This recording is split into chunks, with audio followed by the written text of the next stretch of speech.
Hello, everyone, and welcome to Live at the Waterhole. We're starting off with a bang, as usual, at Jamala in Madikwe Game Reserve. Ooh, we've got some elephants. I love to start Live at the Waterhole with elephants. It's me, Trishala, by the way, and as usual, we are live and interactive, so you can send through questions and comments. You can do that by heading over to our website and registering. Also, if you're watching on YouTube, please hit subscribe. If you just want to have conversation and start off talking to other people in the WildEarth community, you can head over to Twitter and use hashtag WildEarth.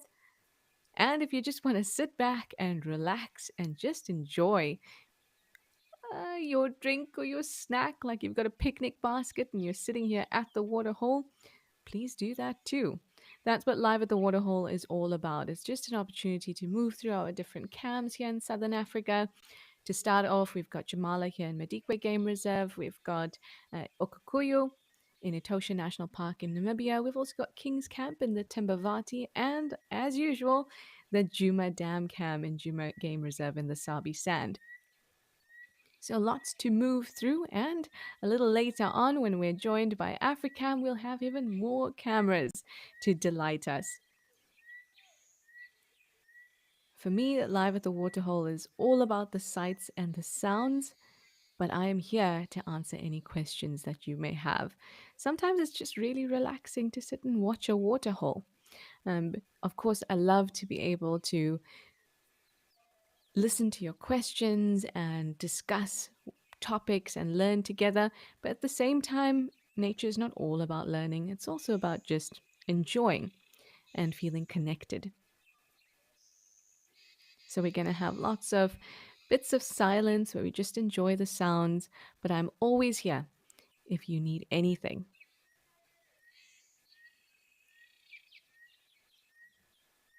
Now, before we settle in with that picnic basket and maybe an umbrella, we'll just have to look at the weather. So let's head over, see what's happening across our different locations.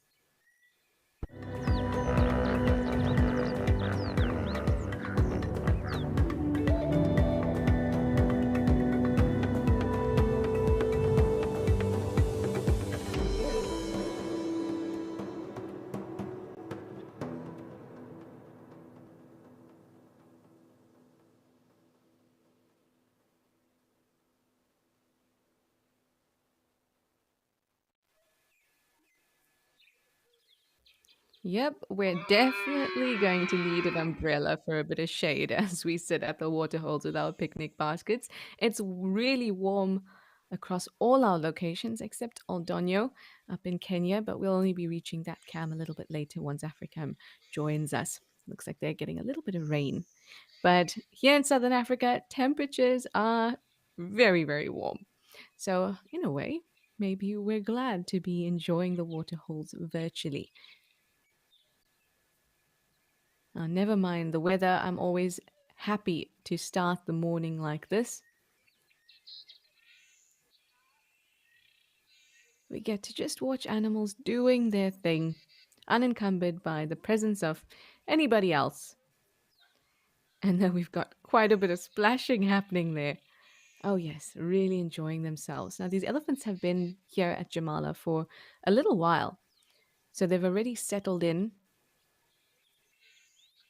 As usual, everyone is congregating around that spot where the pipe feeds water into the waterhole. Everyone wants that best, cleanest, freshest water. Look at that. Everyone's packed in this area while others are having a bit of fun on the other side. Now, usually in a spot where they're playing and, kicking up water and mud, that's not where they like to drink because as they move and kick things up, they're disturbing the sediment in the water. So that makes it not very nice to drink. So maybe they're having a drink here and then they'll move over to the other side where we saw the youngsters playing to cool themselves down. Anyway, like I said, the animals take center stage, so I'm going to be quiet for a little bit while you enjoy this waterhole. Also, a reminder that there is some renovations happening at the Jamala Lodge, which means that you may occasionally hear those construction sounds. But I'm hoping what we'll hear most of are the birds and the elephants once they start to get a little bit rowdy.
Hi, Michelle. Thank you for joining us.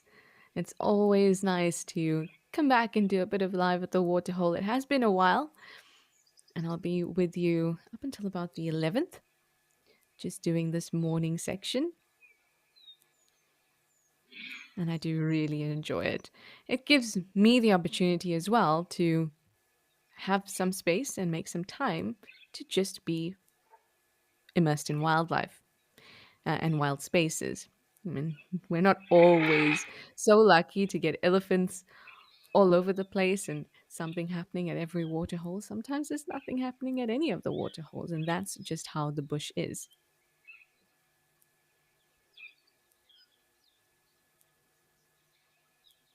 And in those moments, you can also just sit back and relax and enjoy the sight of a wild space. But today, and actually over the last few days, we've been very lucky with elephants.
I feel like these elephants are getting really comfortable. You can see them using the rocks and the branches to scratch themselves, to lean on, to relieve some of that weight. Everyone's very relaxed, very chilled. At the moment, they look like they might be talking to each other, especially those two at the back there. Lots of investigation going on in this little spot. You can see them moving their trunks around, touching, feeling, investigating.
Now we know that temperatures are quite warm across all our camps, and if you watch the elephants' behavior, you can see that they're trying to deal with that heat. Now, they obviously have had to deal with heat and their massive size for thousands of years, and their ancestors as well.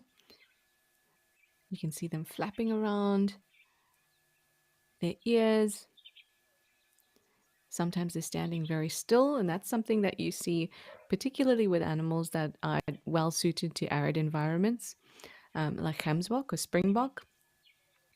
Where there isn't a lot of shade, you'll find that those animals just kind of stay very still. And that's because it uses much less energy to stay still than it does to be moving around. The elephants are all caked with mud as well. It's definitely going to help them to retain some moisture between the wrinkles in their skin. Oh, we've got a wildebeest as well who's decided to join the herd. One scratching their ear.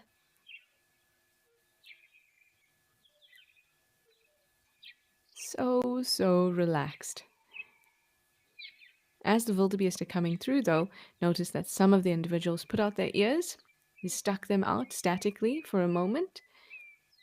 The wildebeest are hurrying along. They don't want to take a chance with an elephant. But all in all, everyone's very relaxed.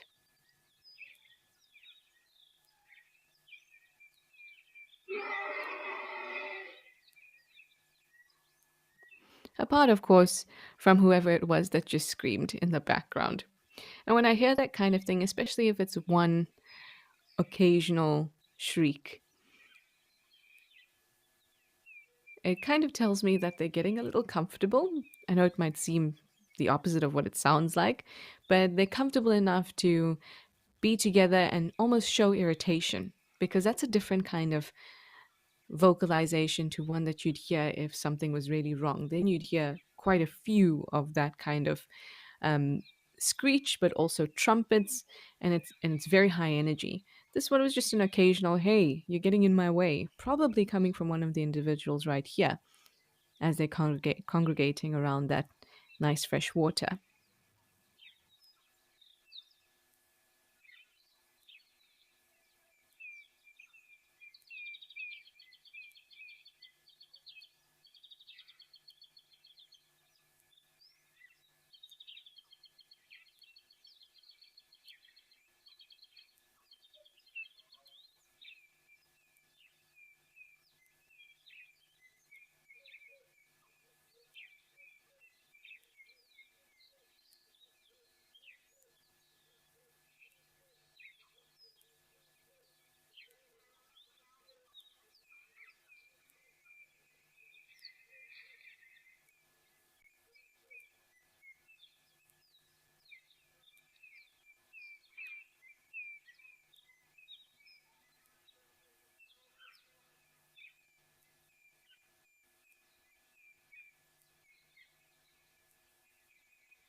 Hey, Mr. 8, thank you for joining us. You're commenting on the sound of the elephants. It really is. Oh, it's Mr. HUAE. There we go. The Ellie sounds really are magnificent. It's something that, you can listen to it and it can be very calming, like when they're drinking and we can hear the water falling, or even just the swishing of the tail, like we can hear when we're at the Africa Maldonado waterhole because the camera is really low and quite close to the ground. We can hear when the ears hit their bodies. Oh, a little bit of disruption there. So when we're listening to Ellie's, we can almost hear this repertoire of emotion, nervousness, fright, calm. It's magnificent, as you say, to listen to them.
Are you WildEarth's biggest fan? Well, we have a brand new competition for you. Join our naturalists on Safari Live and listen out for weekly questions. To enter the competition, head over to our Instagram, search #WildEarthFanOfTheMonth and comment your answer under the post. The monthly winner will be determined by the total quickest and most correct answers. We announce our winner at the end of every month. Tune in to Safari Live daily.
Here they're definitely talking. So still standing together like this. It would be amazing to know what they're saying. There have been some studies in that vein. We'll chat about them in a moment. But first, let me remind you that it's WildEarth's mission to connect people with nature, the entire world with nature. Everyone deserves the opportunity to immerse themselves and connect with nature. And if you'd like to help us out with that mission, please head over to our website and click on the donations tab.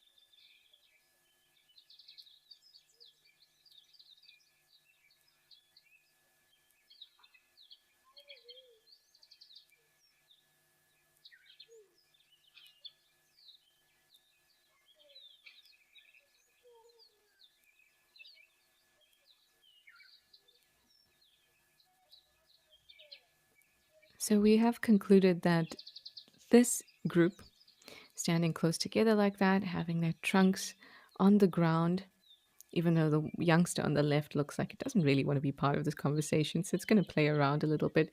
But when we see elephants standing still like this, and they sometimes put their trunk on the ground, they're trying to pick up on those infrasonic vibrations. So, when you go to the club, which obviously all of you do, and or a concert, then you feel the vibration of very low frequency or bassy sounds, even though you may not hear it very well.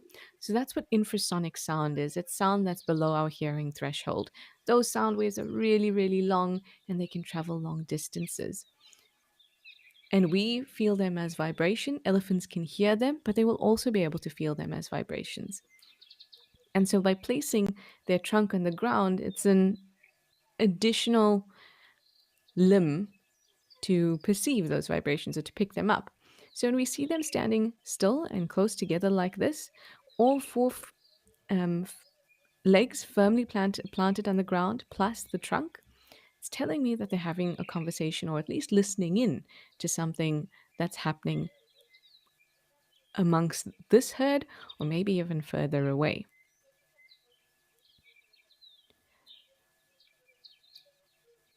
They could be talking about things like resources. They could be alerting each other to maybe the presence of a predator. Not that they have any natural predators. There are some areas in Africa where lions have specialized in taking down elephant calves, not full adult elephants. That's a feat. So maybe they're speaking about that. Also, elephant bulls send out a really low frequency rumble to let cows in the area know that they are in must. They could be picking up on that. So elephants are constantly communicating in a way that we can't hear as well. Now that we see more elephants come through, maybe they were listening to that. So much that could potentially be happening. I'd love to have more insight into what they're saying. And like I said, there have been studies, but the studies have looked at basic things like must calls, um, a call to alert themselves of danger or alert others of danger.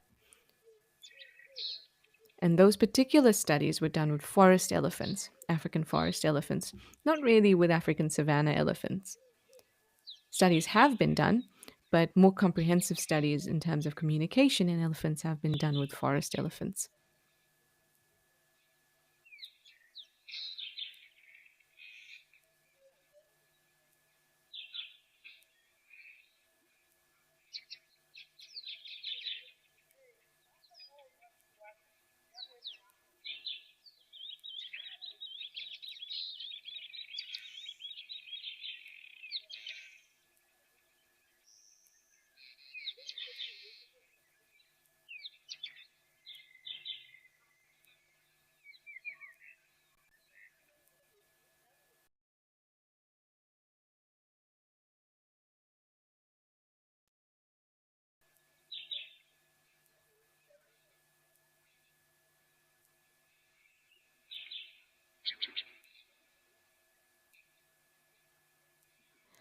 Hi, Busy Bee. You are hoping to see some animals that need a good scratch. I think this is the place to be.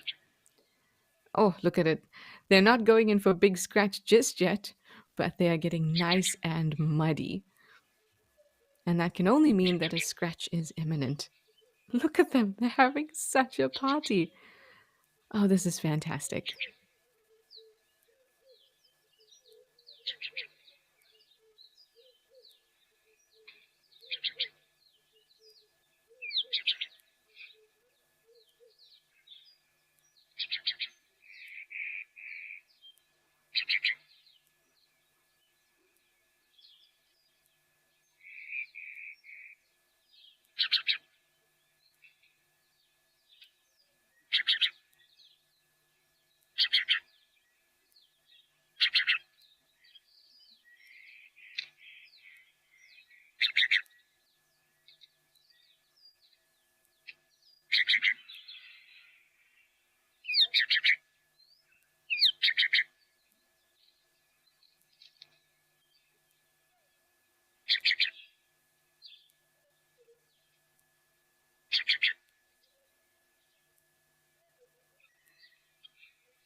I'm going to continue to sit in silence for a little bit because there's so many vocalizations, there's so much going on.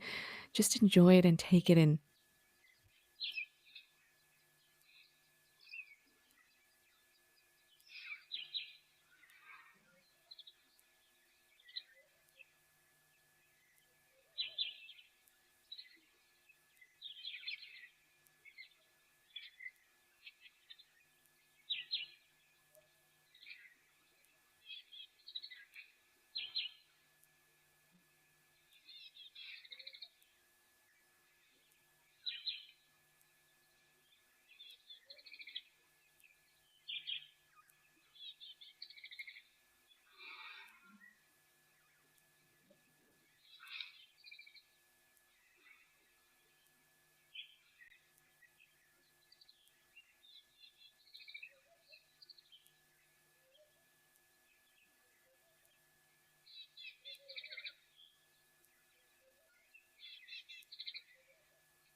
There must be over 60 elephants here. Everywhere we look, more elephants are emerging, and they're having fun in the mud and the water. This right here, this is what Live at the Waterhole is about. Taking all of this in. And everywhere you look, an elephant is doing something different, and you can pick a different elephant to watch every few seconds. This is really, truly wonderful.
Hi, Busy Bee. That's a really interesting question. You'd like to know if in the past, were there any predators that targeted elephants? Not elephants specifically, or at least, so in the past, humans have targeted elephants specifically, obviously, because it can be a single hunt and can feed a lot of people. But also, Neanderthals have been known, or fossil evidence suggests that they targeted woolly mammoths. But if we're talking about cat predators, for example, then there were predators that were able to take down elephants. Again, usually young individuals, not adults. And if we think about saber-toothed cats like the Smilodon, they were able to take down young elephant calves or elephant relative calves. There were even very large lions. I wouldn't say giant lions, but very large lions like the American lion. And remember that elephants roamed Europe, Asia, Africa in the past, or elephant relatives rather. And there were also very large hyenas at one point as well. So, prehistorically speaking, elephants and their relatives have had to put up with larger carnivores than we see today. And those carnivores probably kept their populations in check in the same way as elephants, leopards, lions do for now smaller prey species. But today they have far fewer predators, elephants that is, even the young of elephants, than they did in the past.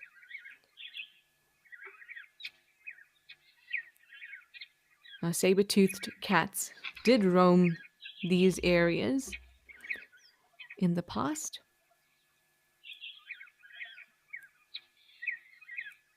And I did say the word smilodon, and I know it sounds like a made-up thing, but there is a saber-toothed cat called smilodon. Maybe you know it better as a saber-toothed tiger, but it was not a tiger. And those long teeth, long canines of those animals were not very strong, but they were very sharp and long. So they would not hunt in the same way as, say, lions and other cats do today, in kind of grabbing the face of an animal to suffocate them, or behind the neck or the spine to kind of paralyze them, because those canine teeth didn't allow them to do that. So instead, they would kind of hold down their prey and then slice the neck or the abdomen with those really sharp extended canines. And that's what we know from fossil evidence.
Jamala Waterhole has been so busy. Things have quietened down a little bit.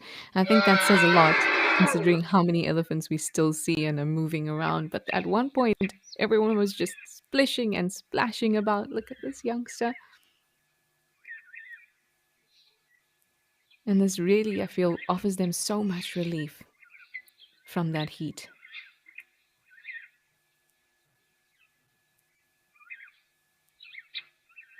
I really wish we could hear better the splashing of the water and the mud, because that's such an incredible sound.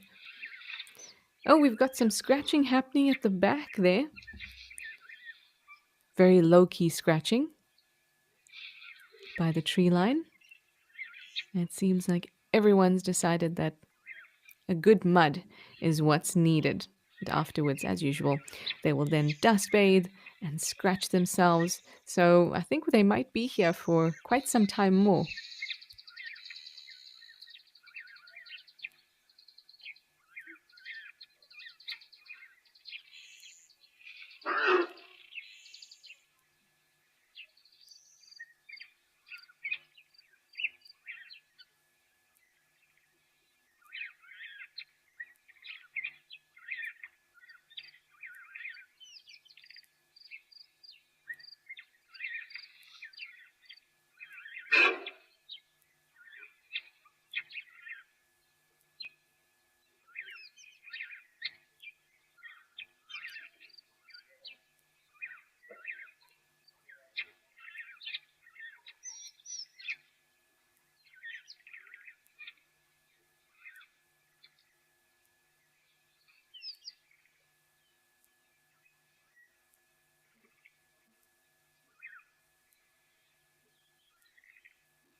This has been wonderful spending time with elephants, and we will return. But Jamala has gotten a lot of screen time. Let's head over to Okukuyu to see what's happening at that waterhole. I believe there might be another very large mammal coming down.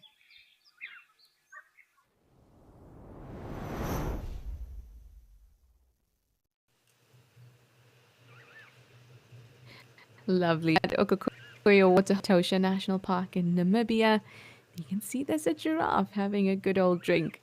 Apart from the giraffe, there's also the usual suspects, some springbok all around. We've got some gemsbok in the water there as well.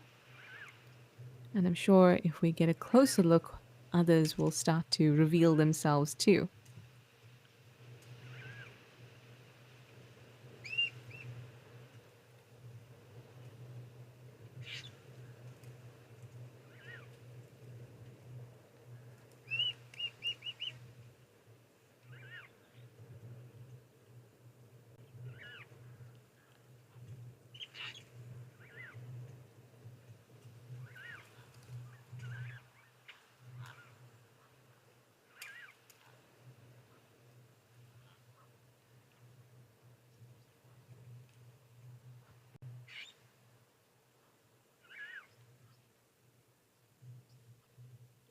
There we go. Oh, this is too lovely. Got some springbok, one in the water, in fact, just where the giraffe is having a drink. We've got some gemsbok moving away from the waterhole as well. Now, this area did receive rain yesterday morning. I'm not sure if it rained again this morning, but it does look really hazy. So maybe there's still a lot of moisture in the air. Now, usually, I mean, as you can see at Jamala, it's very, very dusty. That's because there hasn't been a lot of moisture to kind of hold the sand and the dust onto the ground. That's when you get a whole lot of dust as animals are moving around. But what's nice about the rains is any of those particles that are in the atmosphere, they kind of get cleaned, pulled out of the atmosphere and to land on the ground. And here it doesn't look very clear, and Okokoyo can be very clear. So there's definitely some haziness, maybe more moisture in the air that hasn't yet fallen as rain.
It kind of looks like it is raining. So perhaps that's what's causing the haziness. It's really hard to see on this camera because it's not as clear as some of the other cams. But if we look at the actual waterhole, there's a lot of disturbance. I think it is raining. This is lovely. Now, this area, or Etosha National Park in general, is a semi arid area.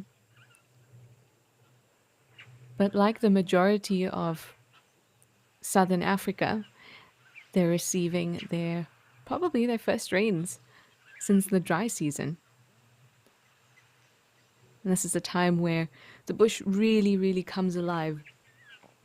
Now, with a static cam like this, we get to listen to wonderful sounds, we get to see things, but we don't get to smell anything, which I'm not sure there's a way around.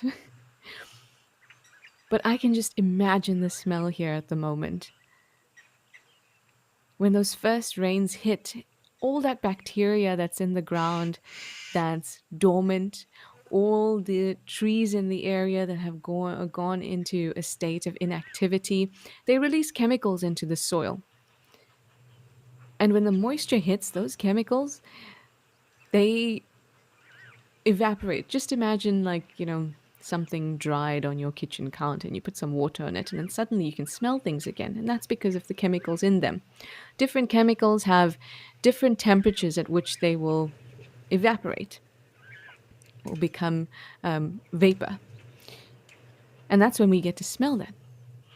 So much of those chemicals, sometimes they can be quite oily, all of those in the soil that have been put there by organisms, by bacteria and by trees, just to help them in their state of dormancy or inactivity.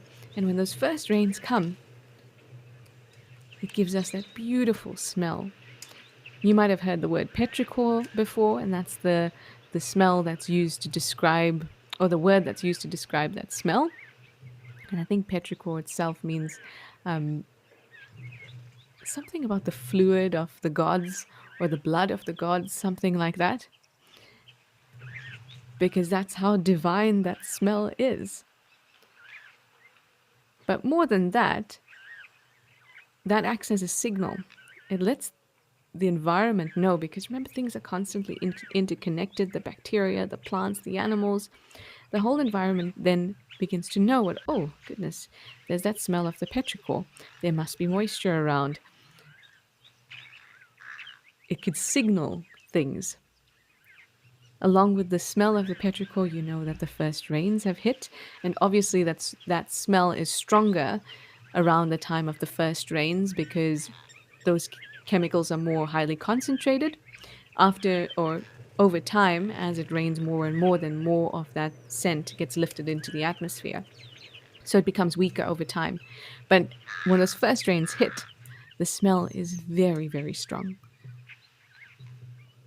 It's this time, on the cusp of the wet season, it's starting to happen, that the bush really goes through so many changes. Changes in what we see and what we smell and what we can hear. And so this for me is my favorite time to be in the bush. October, early November. There's just so much happening.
off the giraffe goes. I love that we can see them for some distance as they make their way back to the tree line. And I see some zebra coming down. It always surprises me in a way that we see springbok here so very often. They're very well suited to living in arid conditions and they're not water dependent at all. But when water is around, they really lap it up. They'll go right in, they'll be drinking constantly.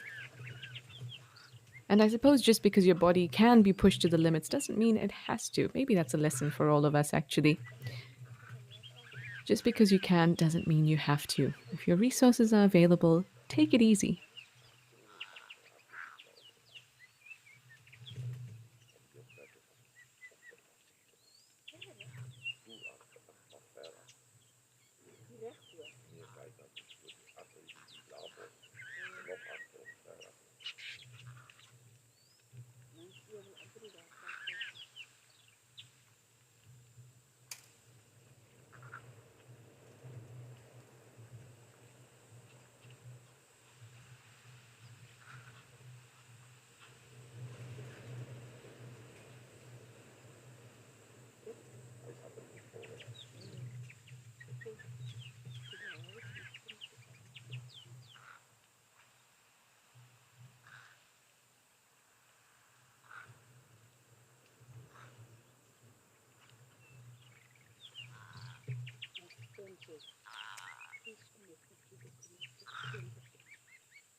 Well, it was lovely to spend some time here at Okokoyo in Etosha National Park. Definitely got to see the usual suspects, plus a giraffe and some of the zebra. Gemsbok, I love seeing them here as well. But let's head back over to Jamala and Madikwe Game Reserve in the northwest province of South Africa. The elephants, well, they're still around.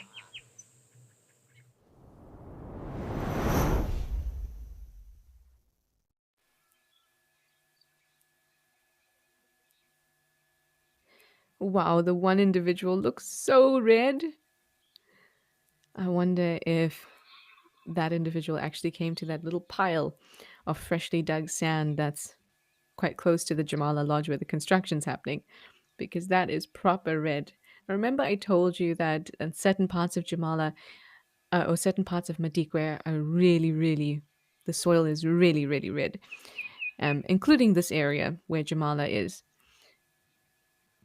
But I've seen elephants where the whole body looks red like that. It's really a sight. I also see two youngsters playing in the mud, and I thought I saw a buffalo at one point too.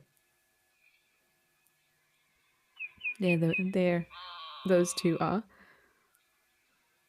Oh, full body in. What relief that must offer.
Oh, Victoria, what a question. You'd like to know what special elephant sightings I have had.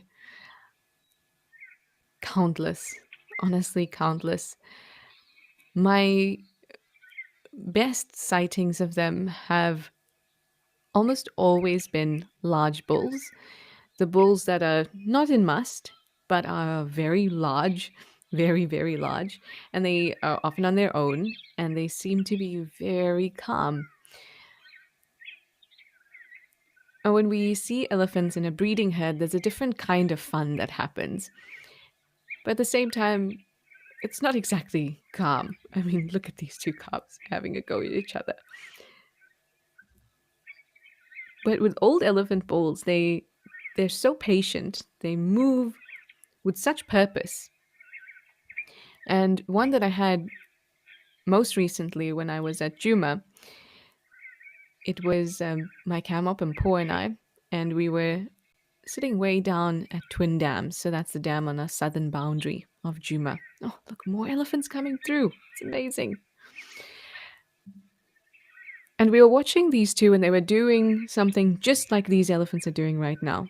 They were at a pan and they were covering themselves in mud, and they were dripping with mud.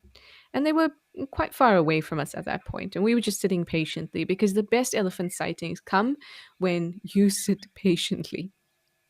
Goodness, this is a little bit of craziness happening in that section there. So there these two bulls were doing exactly that, thrashing about, getting themselves nice and muddy. And then one bull walked to a tree that was about 20 meters from us and decided to feed. Same, very calm, eyelids nice and low, taking his time. And then he decided he wants to feed on a tree right next to us. And he moved within 2 meters of me. I feel if I stretched my hand out, I could have touched him. He was that close. And what I love about this sighting was that he didn't look at us. Not at all. We were nothing to him. We were just something he walked past. That was it. And then he continued to feed. And I remember that moment, and Po and I were both just silent. Silent. I mean, at that point, Po didn't even move the camera. We just stood so still in awe of this massive bull walking so close to us and not caring, not even looking at us. And there's so many more, Victoria, that I can tell you about. Elephants are one of my favorite, if not the favorite animal to have a sighting with, because they do this. They have fun, they're in large groups, they're curious, they seem to recognize you as an individual. They can look at you in your eyes. And in a way, it feels like you're communicating with them. And I don't mean that in like a, animal whisper way. I just mean that in that you feel that they understand that you are something, that you are another living organism. There's that recognition.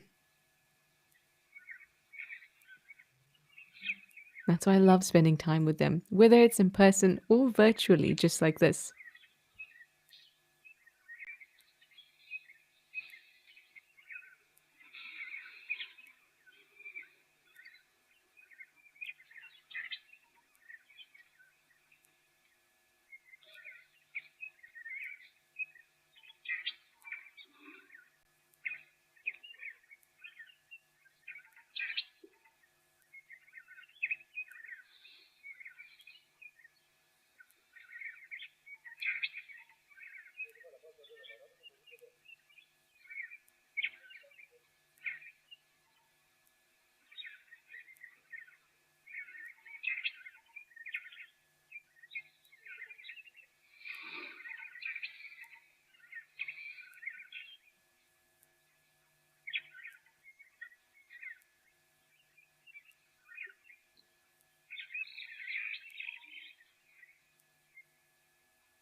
Ah, there we go.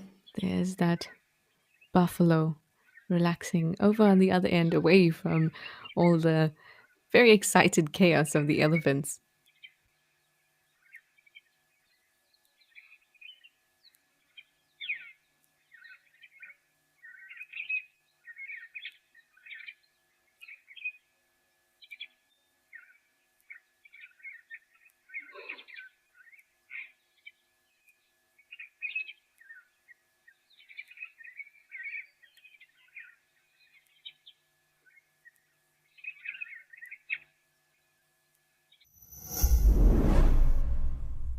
Welcome to Destination Safari.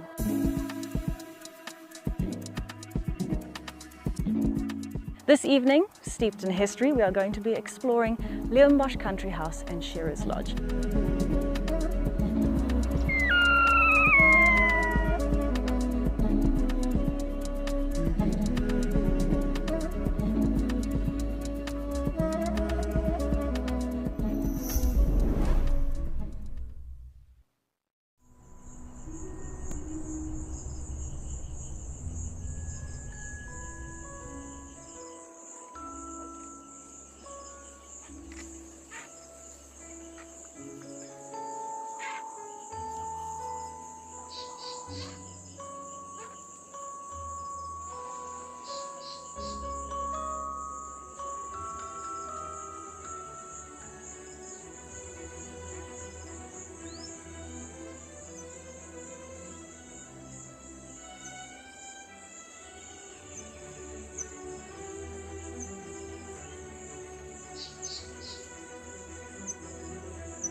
I can't imagine that there's any spot left in the Jamala waterhole except for that pipe that's bringing water into the waterhole.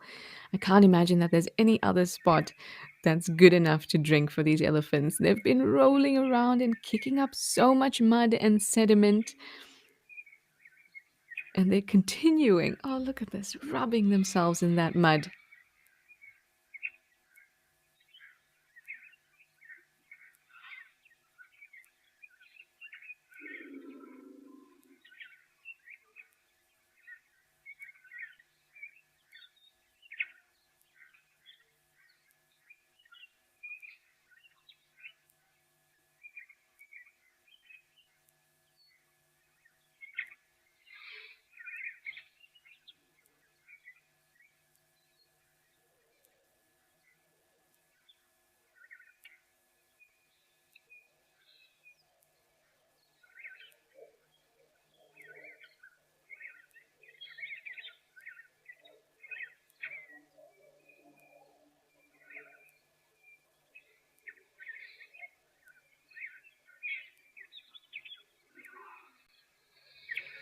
I wouldn't be surprised if at Jamala today we've seen over 100 elephants.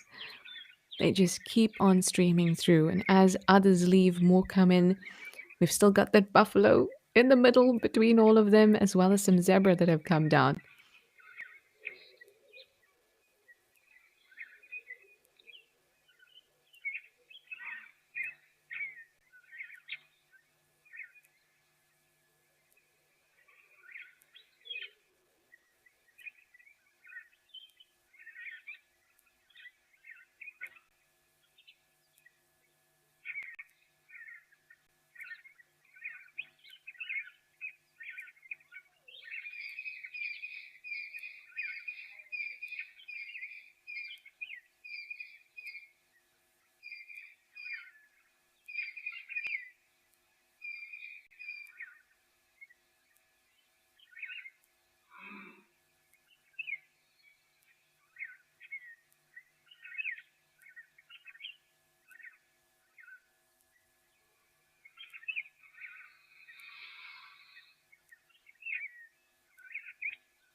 Hi, Dave Wilson. That's an excellent question. You'd like to know how many hours within the 24 does an ellie sleep for?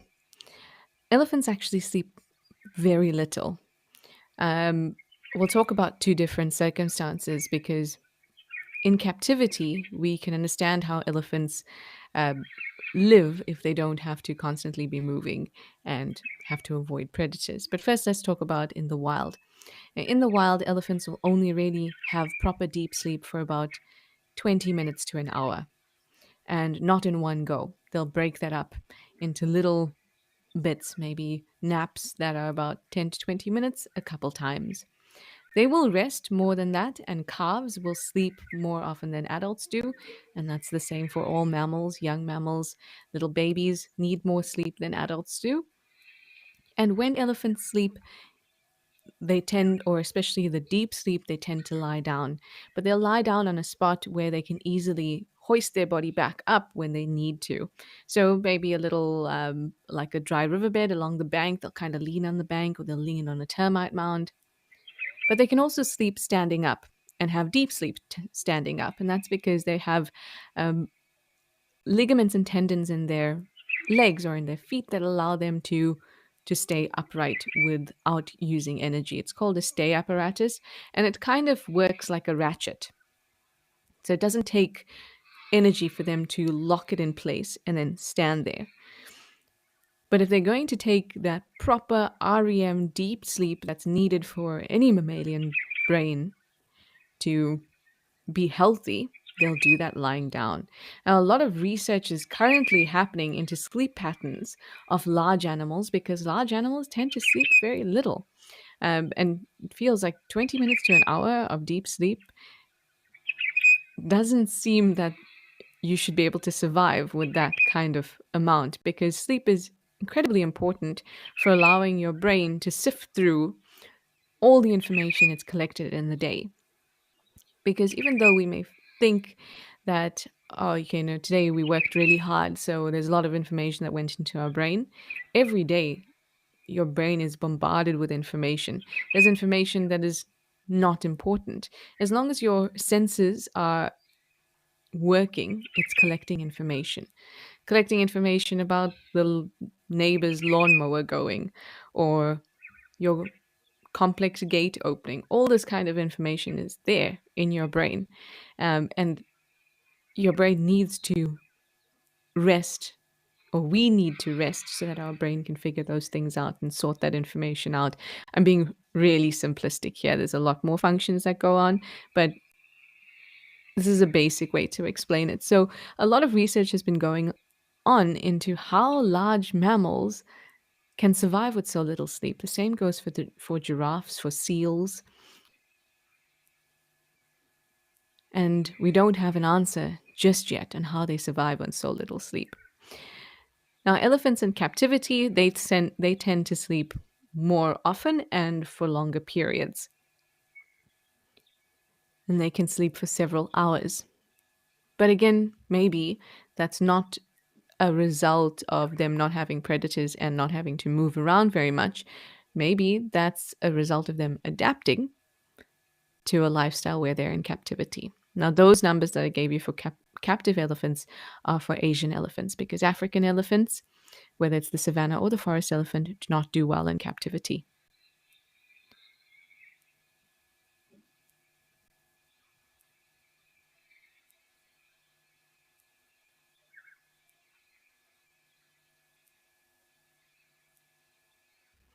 Goodness me, we've already entered our last hour together. Amy will take over from me in a little bit. But a reminder that we are live and interactive, and you can send through questions and comments just as you have. And at the same time, if you just want to sit back and relax, enjoy in a little bit of silence, you can do that too. Soon we'll also be joined by the Africams, which is always so exciting for me. So lots to look forward to. Still.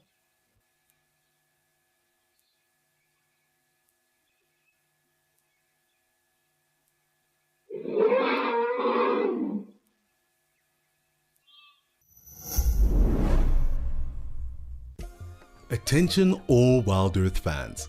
It's that time of the year when the sun rises earlier and sets later. And WildEarth is shifting show times. From October, our daily sunrise safari is moving an hour earlier, Live at the Waterhole is moving an hour later, and our daily sunset safari is moving half an hour later. Don't miss a moment. WildEarth, it's in your nature.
I have had the best time watching these elephants. I mean, they've really made a mess of it. Oh, and it's continuing as well. This pan has already changed just in the moments that we've been watching it. And these are how pans and dams evolve over time. When the seasons change, maybe there's very little water, there's very much water. Elephants, buffaloes, hippos, these are very large animals that can get right into the water. They can clear water, they can make easy pathways in the vegetation around water sources for other animals to access it. They can change the flow of rivers in certain areas. And here, if there was any water, well, we know that there were bits of water, but now everything's pretty mixed up, all muddy. The edges here, they haven't really been rolling about in, so there's bits of that nice water and, of course, the pipe. But over on the other end, it's just become a muddy pan.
It is time. It is time to welcome Africam on board and all the wonderful cameras that they bring with them. I'm so excited. I love going through the Africams. So let's see what we have to offer today.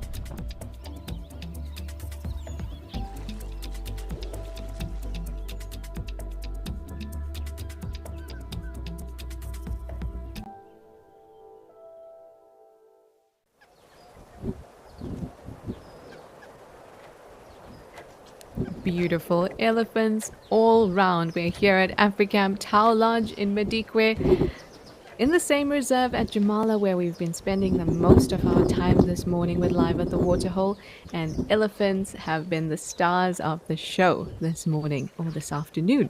We've just hit midday. If you're just joining us, welcome aboard. You've come at the right time. We've now got Africam with us, which means that we have a variety of other and new waterholes that we can visit during Live at the Waterhole. So we have already visited Jamala, like I said, in Madikwe Game Reserve. We paid a quick visit to Ukukuyu. We also had King's Camp in Juma, but we didn't see too much happening there.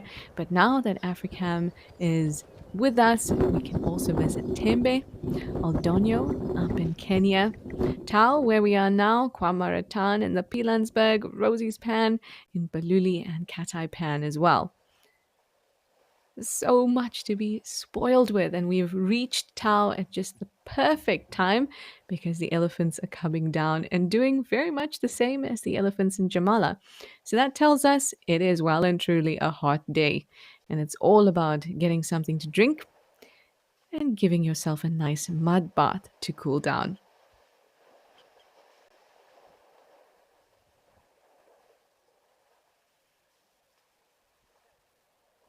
A reminder as well, as usual, we're live and interactive. Please send through questions and comments if you have them, and you can do that by heading over to our website and registering.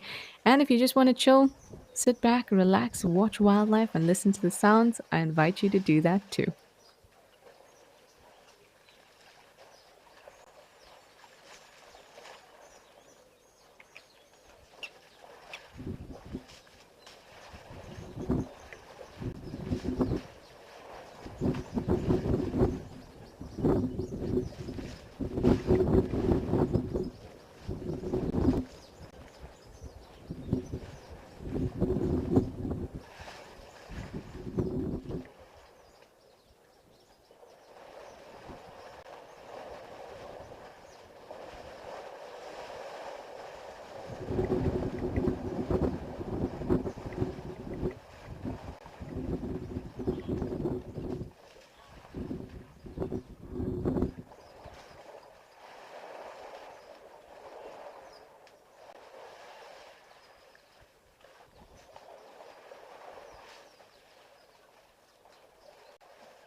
Ralph, you are absolutely correct.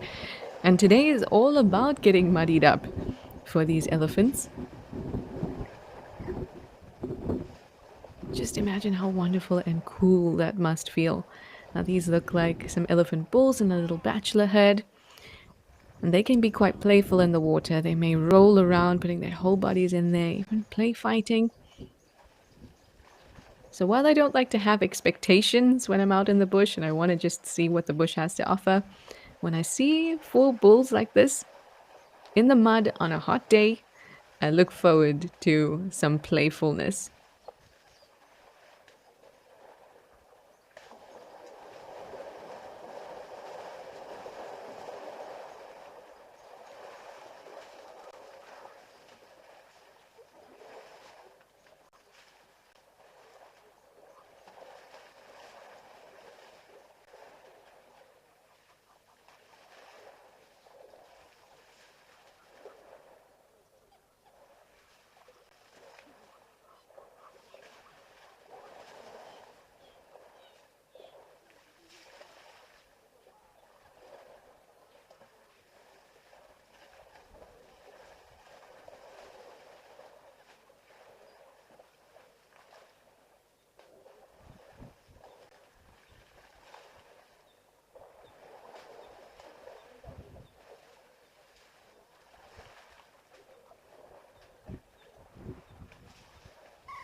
If you were thinking that I've gone mad seeing four elephants, hopefully now you've seen what I meant. There's a fourth elephant. He's just lying down there. If you didn't see him as he approached the water, you might not have noticed him because he looks just exactly like the sand around him, the color of the soil. Elephants carry it on them as they walk through a landscape.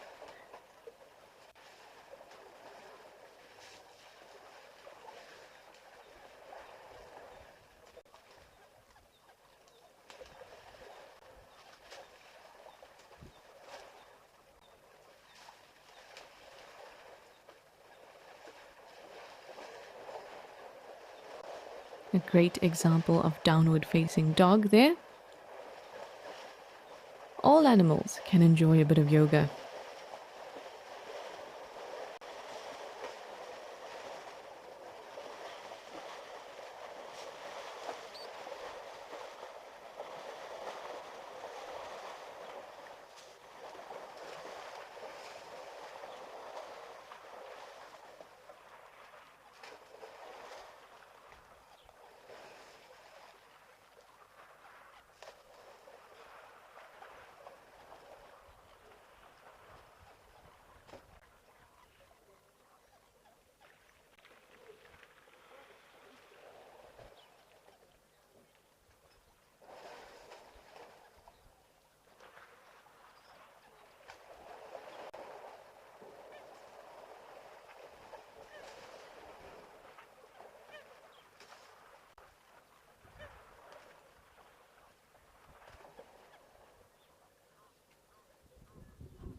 Hi, Starbuck. You'd like to know, what do elephants usually do first between mud bathing or drinking?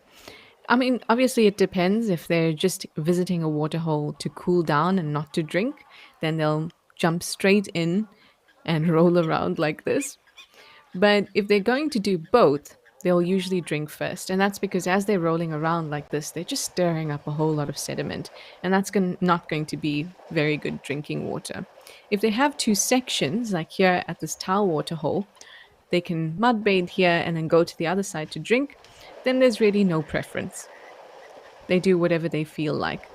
But if it's the same water hole that they need to get both done in, they'll drink first.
World Animal Day is here, and WildEarth is rallying for a battle of the ages.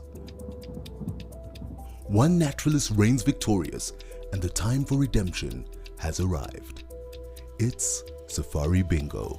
Catch the chaos and contention as our naturalists compete to spot the most animals. Join us on our sunset safaris and spot the next sovereign of the safari. WildEarth, we are Safari.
There we go, as predicted. Many other elephants over on the other side. We've got breeding herds here, where we just had the elephant bulls in the mud over on the other side. I think it was this group, dead center of the screen, that was being a little vocal, possibly about the presence of the elephant bulls, considering that they have small calves that they might want to protect.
After elephants wet themselves and get nice and muddy, they've got to dry off that mud so it becomes nice and caked and kind of like a crusty shell. To do that, they do exactly what that elephant is doing, and they put some of that drier sand on top of them. Now that acts as a physical barrier between the elephants and any potential pests, but also UV radiation, so it acts as sunscreen. But more than that, that hard outer shell really conserves the moisture in between the wrinkles on the skin of an elephant. That helps them stay cooler for longer.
Oh, somebody's really having a splash about quite close to the camera. I can't see them, but I can hear them so clearly.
Hi, Dave Wilson. You'd like to know how rare it is that elephants could have twins. It is pretty rare. I would say under 2%, probably closer to a 1% chance. It's not something we haven't seen. I think Tristan, who's another naturalist, he said to me that he's seen twins before. And the way we would figure out that it's twins is because you see two calves that are on the same age and they're suckling from the same individual. So that must be their mother. But we could be actually collecting false information like that because it's not unusual that an elephant may adopt a calf if the mother of that calf has died. So that could be a possibility too. But twins do happen. It is just extremely rare. I would say under 2%. And if you think about the gestation period of an elephant, it's 22 months. It's very long. It's a massive strain on the body to host and I mean this in the nicest way, but essentially our body is hosting another being. And so it can be described as a host parasite relationship in the nicest way possible. Because the offspring is pulling nutrients from the mother's body. So it's a very demanding task biologically to keep your young in you. And since elephants have such a long gestation period and their young is fully formed and mobile by the time they're born, having twins can put a lot of stress on the body of the mother and then will also result in both offspring being smaller and probably less developed than with a single offspring, very similar to humans.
let's take, yeah, let's head back over to Jamala and have a look if the elephants are still around there. Maybe the buffalo are too. And we can always return back to Africam Tau in a little bit.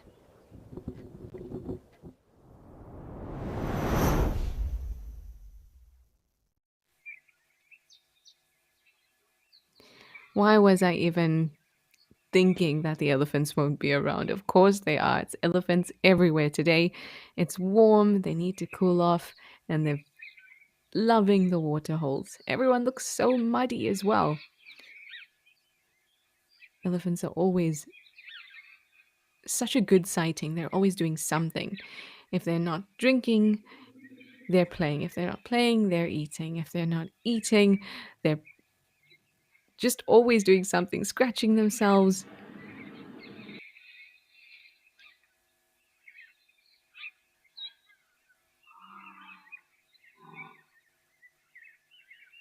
You can see that some are still shiny, so they've obviously just been in the water recently, and others are starting to dry up and get all caked with that mud.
Welcome to Africam, your window to Africa's wild spaces. Immerse yourself in the captivating sights and sounds of nature.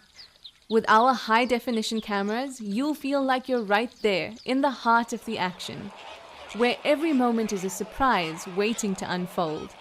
Join our global community of wildlife enthusiasts as we witness nature's drama unfold in real time.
This sub-adult that just walked past the cam was very multicolored, had patches of red from the soil, but also had little bits of green. Now, that's something that we see often on elephants as well. And that, again, just like how elephants carry the sand of the environment on them as they've been dust bathing and moving around in mud, it also happens that they can carry any organisms that they've had in the water where they've been drinking or been swimming. Oftentimes, you'll see bits of green because green blue algae and any kind of overgrowth gets stuck on them too. And I suppose a day out having a picnic at a waterhole is not complete with a little bit of a fight, as we see going on in the background there.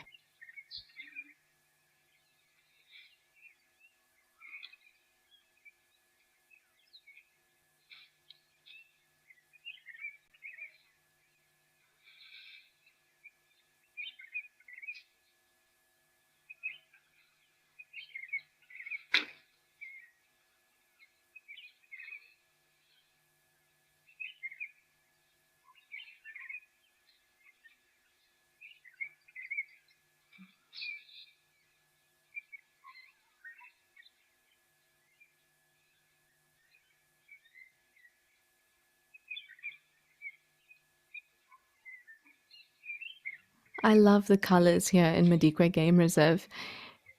We were up at Africam Tal earlier and you could see that it was very different looking. Whoa, look at that elephant, so bright red from the sand. Exactly what I was telling you about right now, the colors. And yesterday when we were at Jamala, it was a little overcast, but today you can really see the blue of the sky coming through. It makes for beautiful pictures in an area like this with so much contrast.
There really is nothing to say when we have such an outstanding sighting like this. So many elephants, and like I said to you before, I wouldn't be surprised if we've seen over 100 elephants just at Jamala coming through, streaming through, leaving, doing their thing. And the more you spend time, even just watching these cameras or spending time in the bush in person, you'll know that a lot of the time these sightings speak for themselves. But if you do have questions, you're welcome to send them through as usual.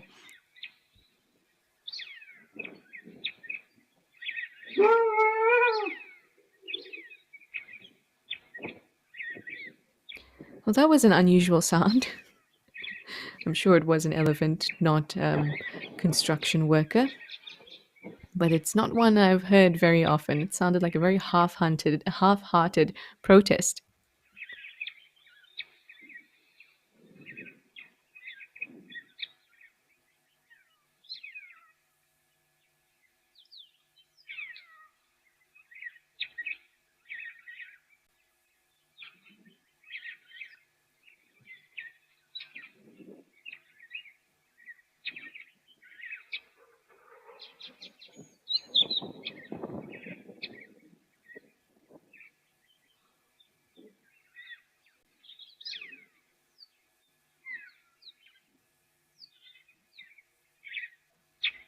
Hi Maya, you'd like to know if the elephants drink from these muddy puddles? No, they'd prefer not to. Elephants are really fussy about the water that they drink, and if you look straight ahead of us, you can see that the elephants are kind of clustered around this little spot, all facing each other. And that's an area where the pipe brings water into the waterhole. And so they'd prefer not to drink from puddles because the puddles or those muddy puddles have a lot of sediment in them. And though in desperate times they might, otherwise they would not. In fact, even in desperate times, they would probably prefer to dig a little hole nearby than actually drink muddy water. Elephants are the fussiest when it comes to water, fussier than any other animal. Those muddy sections, I've seen predators drink from there all the time, but not elephants. We just had a little glitch there at Jamala, but now we're back over at Okukuyu.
Because this Okukuyu waterhole is right in front of the Okukuyu camp, and there's a little bit of a deck there where people view the waterhole, you might hear those human voices as well.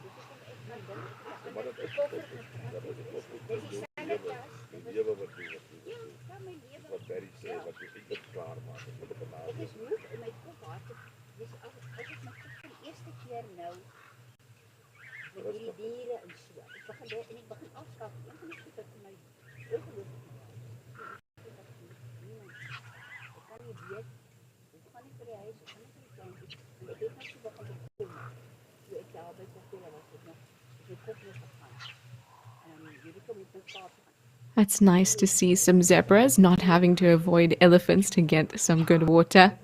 But let's head back over to Tau Lodge and see if those elephants up there in Madikwe Game Reserve are still there.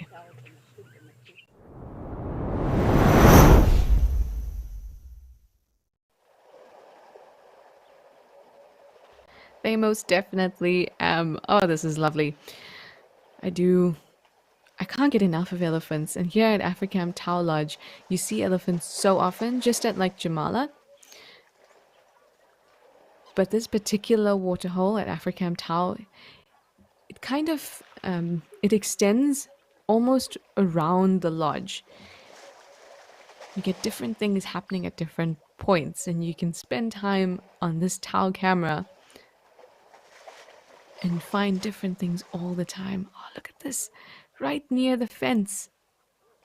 I remember I said to you at Jamala there was that individual, kind of a sub-adult elephant that had patches of green on him. Now, if you look at this mud, if you even look at this elephant's tusk, you might see little patches of green, and that's all the overgrowth of algae and other bacteria that have now had to relocate onto the elephant's skin.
This is such a fantastic view, so close to the camera, it almost makes me want to whisper. You can see that his legs are so deep in that mud.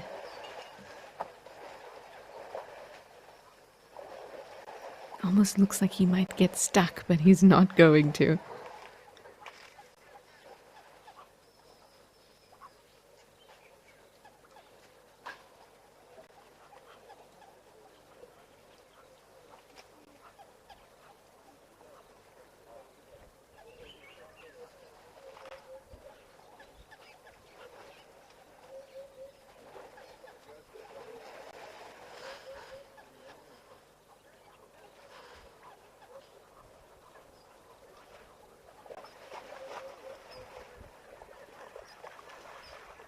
There he goes, he lifted those limbs up and it sank right into that mud.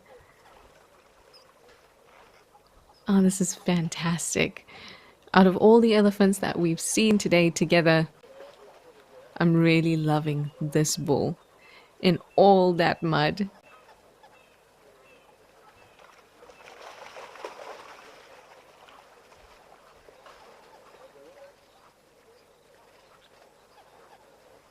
We have had such an elephantastic day together, from Jamala in the southeast of Madikwe all the way to Tau, Africam Tau up here in the northwest of Madikwe.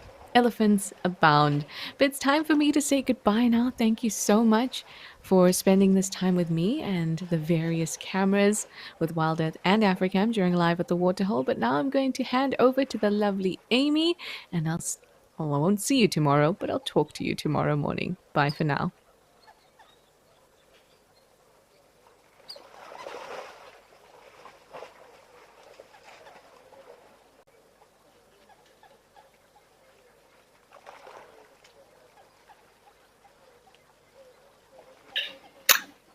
Thank you, Trish, and good afternoon, everyone. It is so good to be back with you this afternoon. As Trish did mention, my name is Amy, and I will be with you for the rest of the show until 3 p.m. before we head into our afternoon sunset safari. And wow, what an awesome day so far. This has been an absolute treat. Like Trish was saying, sometimes you don't even need to speak. You just have to enjoy these animals doing what they're doing at the moment. It is so much more entertaining than anything I could say. I loved seeing that one right up close to the camera, feasting on that very, very, very green grass, which is growing right here in amongst the waterhole.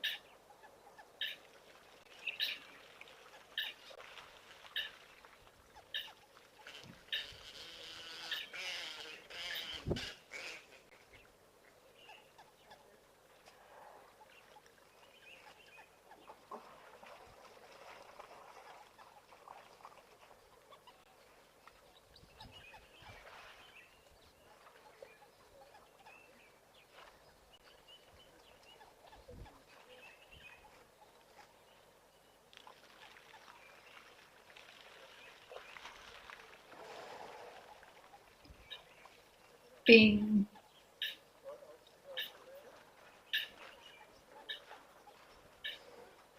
Joey, you say it's great to have me here. Thank you. Hello, and thank you for your comment. It is wonderful to be here. I must say, it is always definitely the highlight of my day, Joey, to be able to come onto the show and to see what is happening at the waterholes. I really do love my job, and thank you for viewing. Thank you for joining us, and thank you for interacting and asking questions and sharing your comments. We do really, really appreciate it.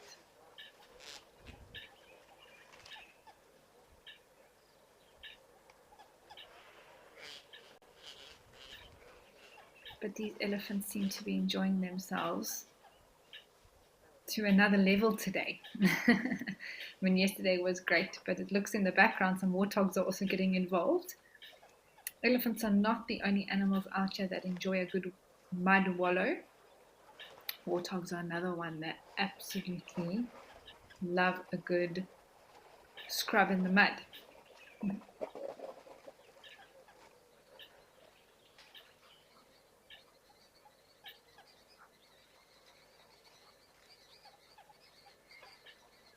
Well, we are going to leave these elephants to continue their mud wallowing and cross over to KwaMaritan to see what's happening over there.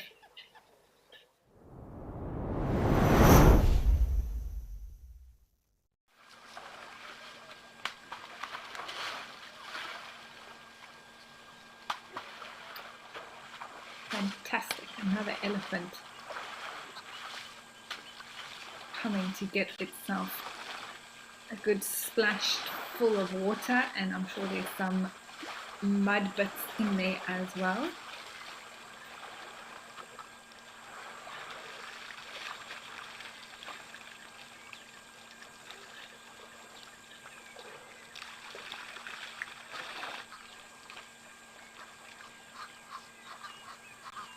Very wonderful to have all these different locations. Ooh. It wasn't too impressed with those impala running past. It just shows, even though these animals are so large and really don't have anything to fear as such, in terms of predation in the bush, they are still so aware and so alert and so sensitive to their surroundings. Even any sort of rustle in the bushes or anything like that, it's almost just an instinctual thing that they react.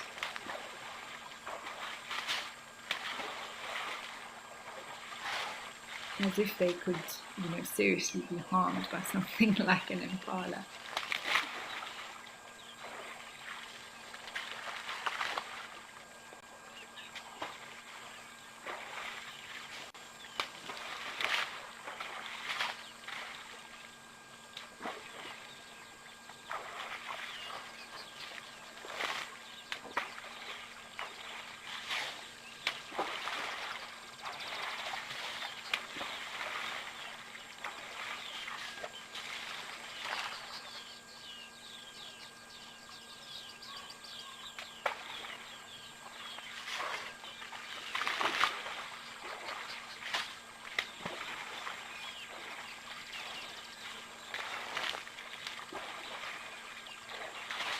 Interesting to watch how high this elephant actually flicks some of the mud, and then it goes up and plops back down onto his back.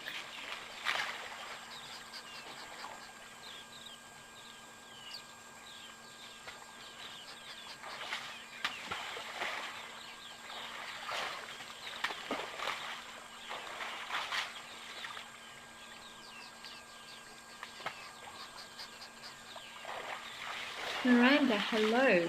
Thank you for your comment. You say that this is so soothing to watch. I agree. I think we are so lucky to be able to have access to these cameras on all these different locations and just be able to watch these animals so calmly going about the things they do around waterholes. It does always put me in such a calm mood. And definitely, I think it's good for the soul.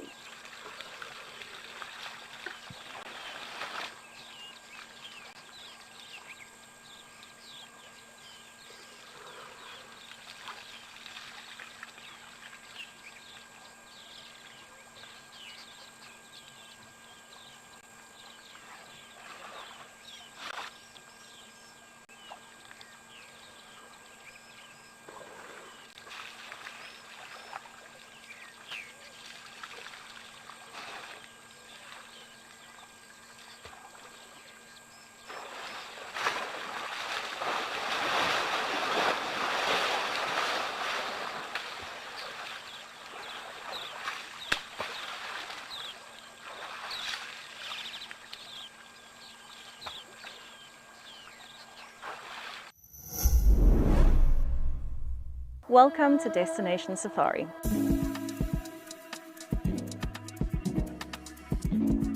This evening, steeped in history, we are going to be exploring Leeuwenbosch Country House and Shearers Lodge.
Just see that elephant at the back there started throwing a bit of dust around. Interesting because it does look like it's had a bit of a mud bath, but obviously with that wet skin now, just adding a little bit of dust to stick on that moist layer that's on top of their skin.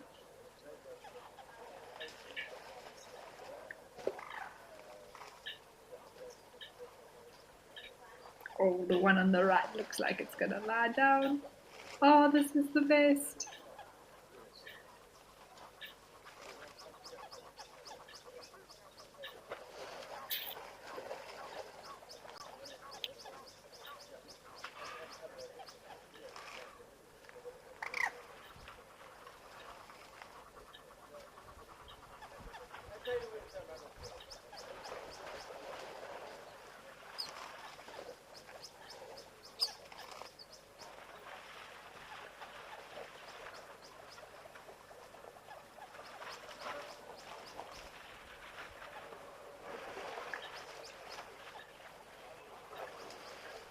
I have to chuckle at this elephant on the right.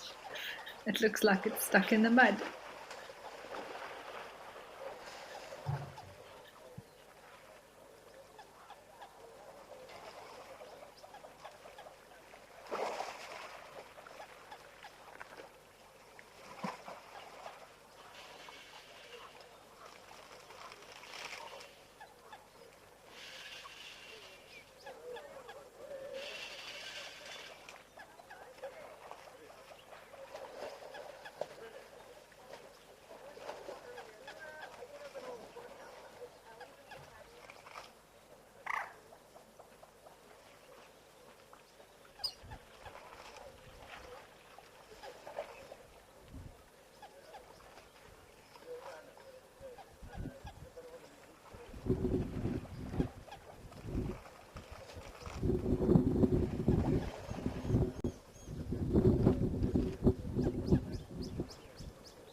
I think it's Polka Pete. Hello. Thank you for your question. Polka Pete, sorry, I didn't copy the name clearly, but Polka Pete, you want to know if I can identify some of the birds that are at the waterhole? Yes, absolutely. The one that we see there on the right-hand side digging around this elephant that's close by to the camera, it's called a spoonbill. There's actually, I think, one or two more of them that are standing by the other elephant that's also eating on the left-hand side. They look to just be taking a break from feeding and resting for a bit.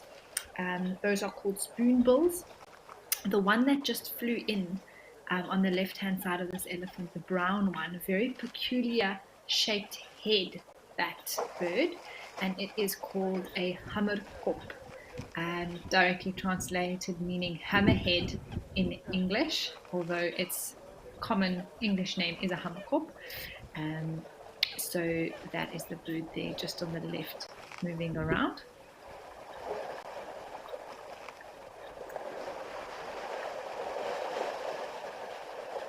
I will let you know if I spot any others. There's usually a grey heron, I think it's in the top left corner of the screen, that is also around. We actually have seen it catch quite a few fish on this camera, which has been most interesting.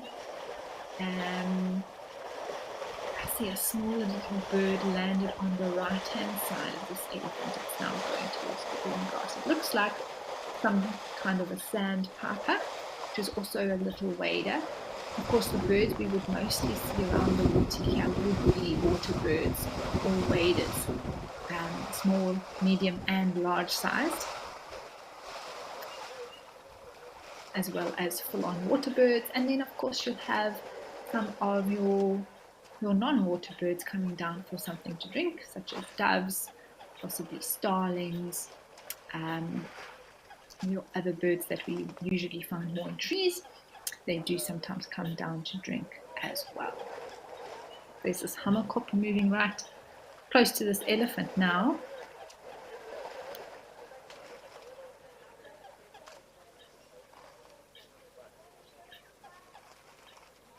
incredible little bird. They're usually in pairs. I wouldn't be surprised if somewhere around this very large waterhole, actually, there is another hammerkop moving around. They make incredible nests. I don't know if you have ever seen a hammerkop nest before, but it actually is the largest nest that a non-community breeding bird makes. So just a single pair will add to, over years, one nest that they make larger and larger. And eventually it's this massive nest hanging in a tree. Well, built sort of around the trunk of a tree that they use to nest in.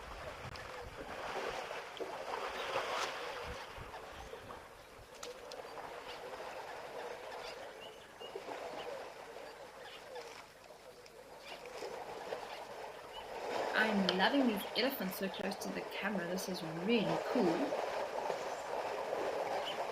It's the first time I've seen them actually cross over to this side. I have been wondering, since we've been seeing the camera here at Taulodge, this beautiful green grass, and no one seems to be eating it. So, for me anyway, they finally maybe brave enough to cross the water to the other side where the grass was greener. I now have discovered how delicious it is. I see now those spoonbills feeding. Named after their bills, as the name suggests. Very much a spoon shape. And this hammerkop will be looking for all sorts of little sort of amphibian, tadpole, little critters that it can eat.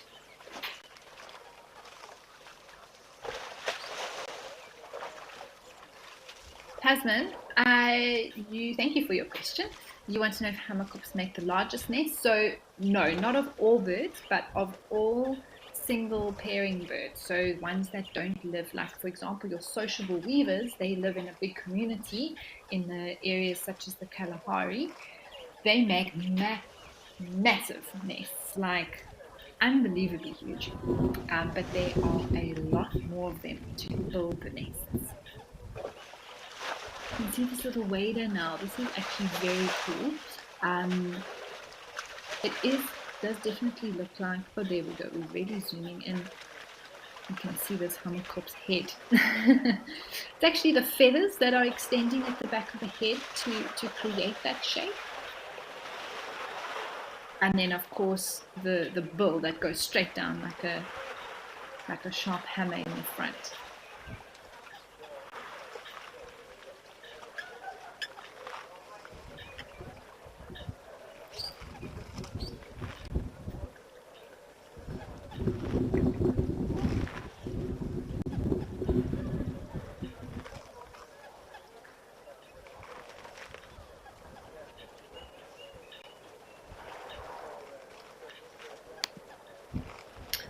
Of course, when we refer to the hammerkops building the nests,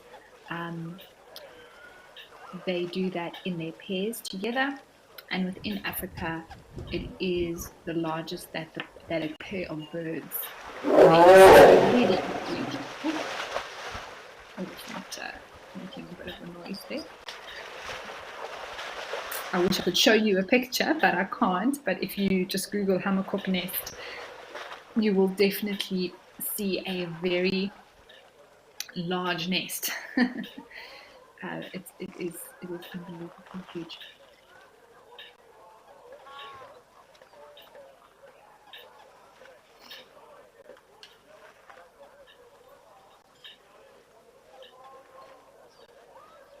But look at that mud on the left-hand side there with the elephant's foot. I mean, it's bad enough if I step in some mud and I have to try and lift my foot out of that really like sludgy clay mud. I mean, basically your shoe can get pulled off your foot. That's how thick this mud is. I can only imagine what it's like for an elephant that's up to its knees, if not up to its armpits, leg pits in mud and having to pull that foot out to take another step. Sure.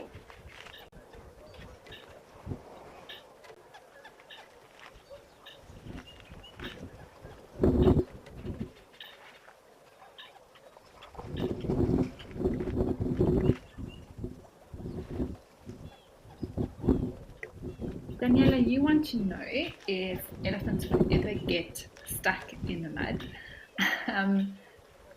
I suppose I've never seen an elephant stranded in the mud that's not able to get out. But I do think they may get to a point where they are quite stuck and it might be more difficult for them to pull out their foot. So maybe having more than just one attempt to try and pull out their leg. But I think they definitely are very strong animals.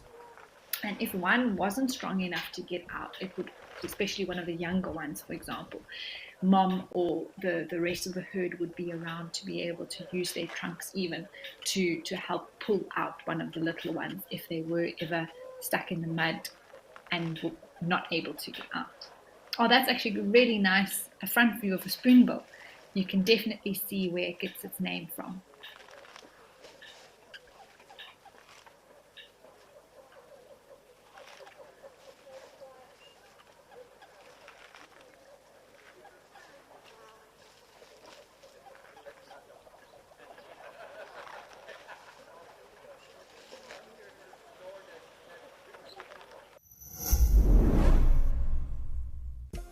Attention all WildEarth fans. It's that time of the year when the sun rises earlier and sets later. And WildEarth is shifting show times. From October, our daily sunrise safari is moving an hour earlier, Live at the Waterhole is moving an hour later, and our daily sunset safari is moving half an hour later. Don't miss a moment. WildEarth, it's in your nature.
We've been watching this crocodile over a few days, and it's interesting to see how it is fully aware of the birds. The heron that we're just spotting on the left, the spoonbill, I've seen it twice now, 2 days in a row. That heron has caught a fish, and that crocodile has been so quick to try and approach that heron, possibly even hunt it, but luckily the heron has been aware, so it's moved away. But it's definitely tuned in to what's going on around it.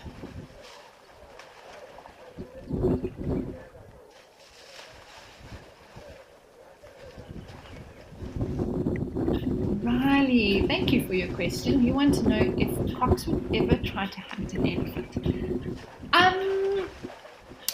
I think the answer to that question is yes, they would, but it would be a particular size elephant.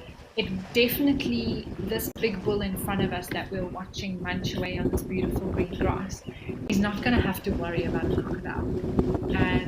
Yeah, it's just, there's no way. I think it would pick up the crocodile with its trunk and throw it away, if it needed to flick it by its tail or something like that. That would be quite a sight, wouldn't it?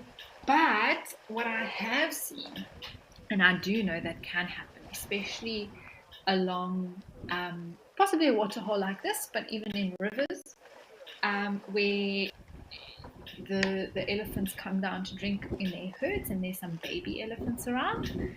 And what may happen is that if, for whatever, crocodiles are extremely stealthy animals. I think that's a very good word to describe them. They can hide away to a point where even something as observant and as good as a mother as an elephant is may miss it.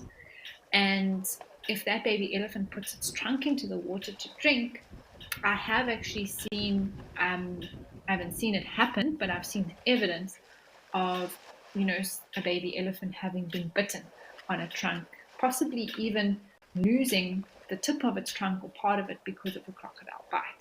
But have I ever seen or have I heard of a crocodile actually taking a young elephant at the waterhole? I personally haven't, but that does not mean that it has not happened. I think that crocodiles are extremely strong and able to leap out of the water on their very strong back legs. So could they take a baby elephant? I'm sure they could. Whether mom would let that happen is another story. I think there's far easier targets for something like a crocodile than an elephant. So I hope that answers your question. Thank you so much for asking it. It's very cool to have the questions, and spark off a topic of conversation, because it's these kind of things that get us all to learn a little bit more.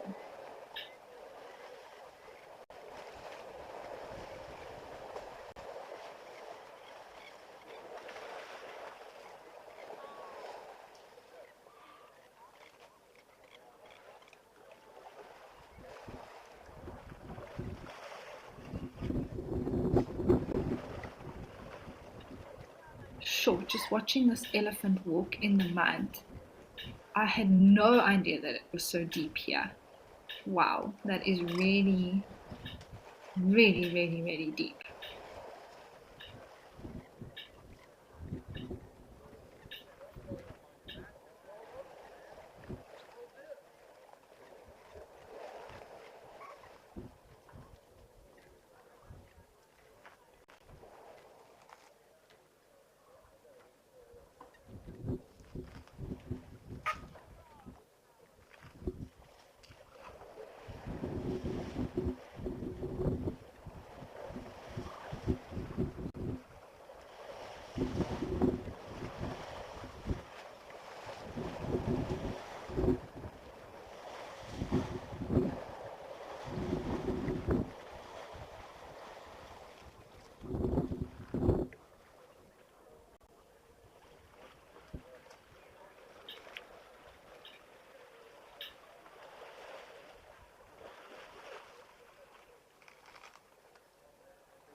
Ooh, there's another cool bird to add. Just in front of this elephant, it's walking around. It's a black bird, has a little tail sticking up, and that is called a black crake.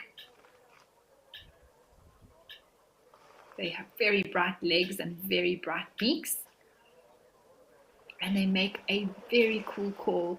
I don't think we'll hear it now. They often call in the twilight of the day, sort of right at the end of the day.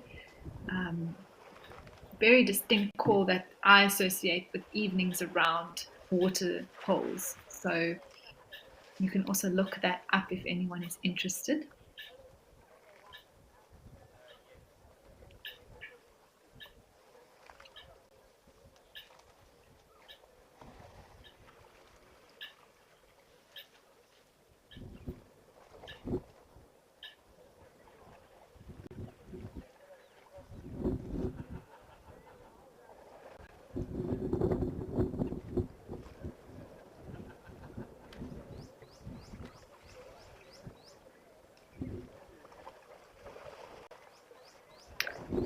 Spas, you are asking if I have ever seen a bird try and catch a baby crocodile. No, I haven't seen that happen. However, I do think that it can happen if I am just thinking about the fact that crocodiles are actually reptiles. And those baby crocodiles are actually very small when they are born, and they, grow over a period of time where a baby crocodile isn't actually too big. If I compare it to something like a rock monitor lizard, something like a martial eagle would easily be able to catch one if it was available. But no, I haven't seen that happen. But I definitely do think it's possible that baby crocodiles can be caught by birds.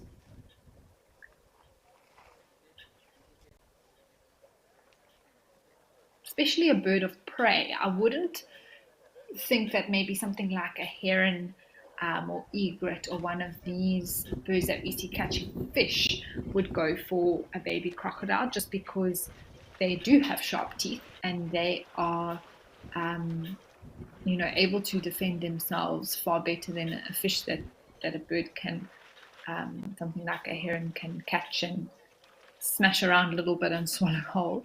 A crocodile, they would struggle a little bit with that. But something like a bird of prey, I definitely think that they could be on the menu for some of those bigger, larger birds.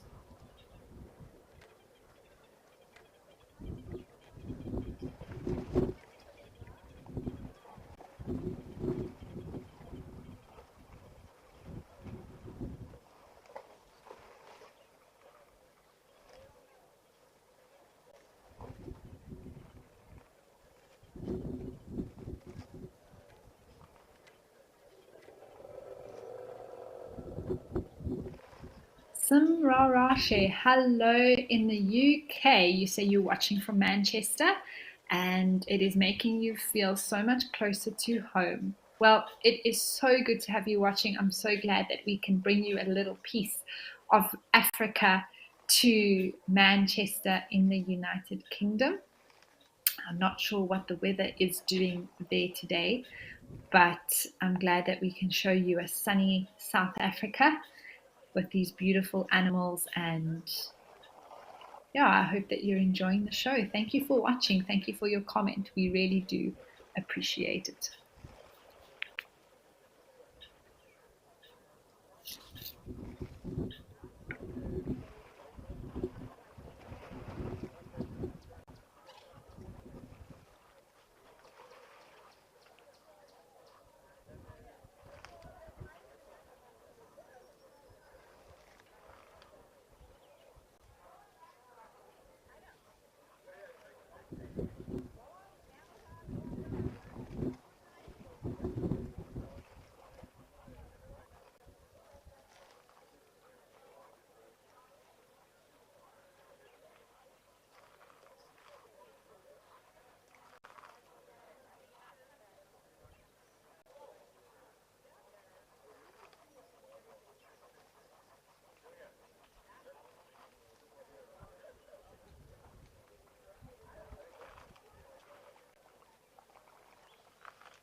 think it must be quite nice for these elephants to eat at such a level close to their mouth. They almost don't even need their trunk. They could just put down their lips and graze like a warthog.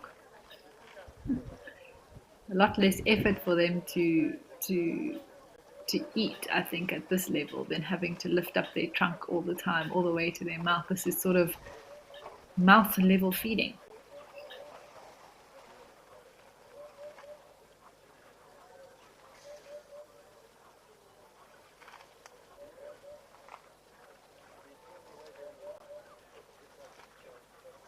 Luna, that is a very good question and a very good observation. I haven't thought about it, but you are asking if predators would use the situation that these elephants are in to their advantage to try and hunt them. I mean, I think it would be quite clever to, if a predator did cotton on to seeing that, hang on a second, these elephants are rather stuck here, or a lot more preoccupied with focusing on standing in the mud, and if they were trying to move it, their reaction time would be slowed down significantly. So it's an interesting observation. I never want to say never. I think perhaps there would be or could be a time where, a pride of lions realize, hang on, we could maybe take this elephant now. It's a lot shorter standing like this, but the only problem, I think, is that in order to get to these elephants, what's going to have to happen? The predator has to get to them first, right?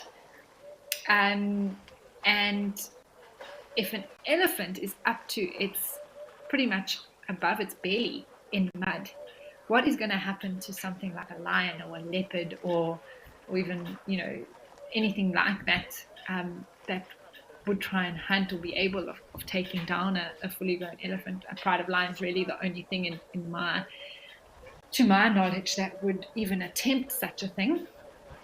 So it could work if perhaps this elephant was right next to sort of maybe the dam wall, where maybe it's super muddy below, but really hard ground closer by to the elephant, where those predators could get a advantage from. But if they have to go through the same mud as these elephants to be able to hunt them, then I don't think they're going to be in any advantage at all.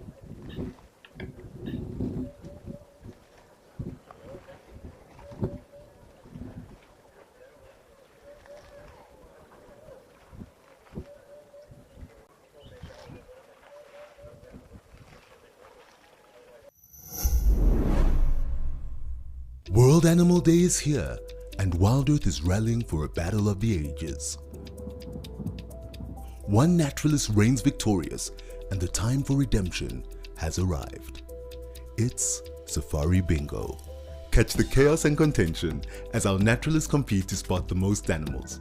Join us on our sunset safaris and spot the next sovereign of the safari. WildEarth, we are Safari.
well, from one group of elephants to another, as well as a buffalo I see there. Maybe let's see if we can take a look at him. Quite nice to see buffalo. It's not something that I have seen too much on the Waterhole. Looks like he's coming down, possibly to drink, but also maybe to wallow in some more mud. Although it does look like half his body really has already gotten a good coating. Oh, there he is. Lovely. Oh, and he just sat down. That's brilliant. So that is typical of a buffalo like this one. Also having a bit of a scratch.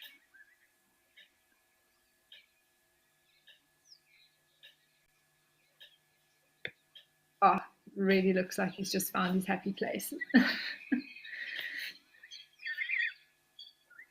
So if we have a look at the top of that buffalo's head, we can just see how thick those horns are. Oh, he is absolutely dripping with mud. There he comes.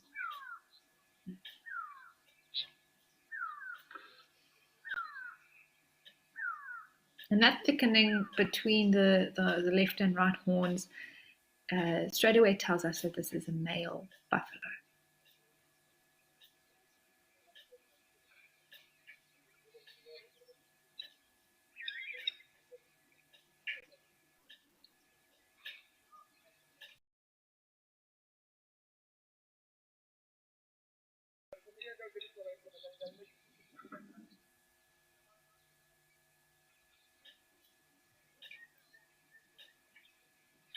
Oh, this elephant has come to the rubbing spot. It definitely seems like these rocks are the chosen area for animals to come and rub off some of the mud that they get on themselves. Look how smooth and worn down those rocks are.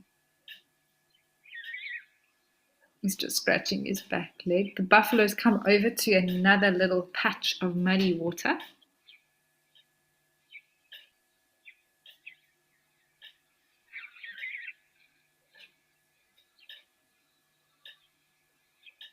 But what a lovely scene, everyone. The whole herd of zebra in the back there. We've got elephants drinking and splashing themselves, and a buffalo. Oh, look at the buffalo. That is brilliant.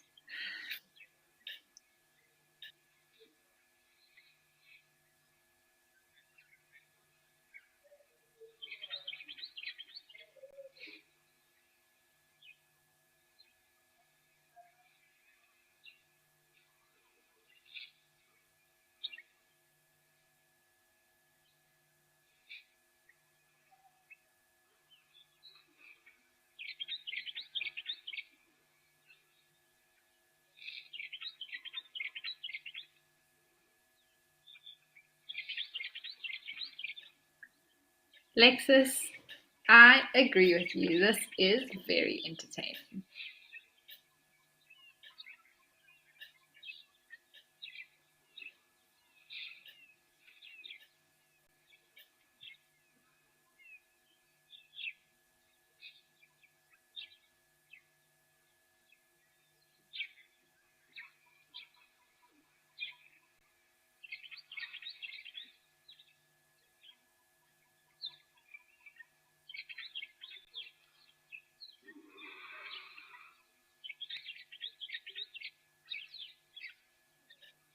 Oh, have a look at the elephant there on the right hand side. Look at his ears. Do you see how pointed forward they are?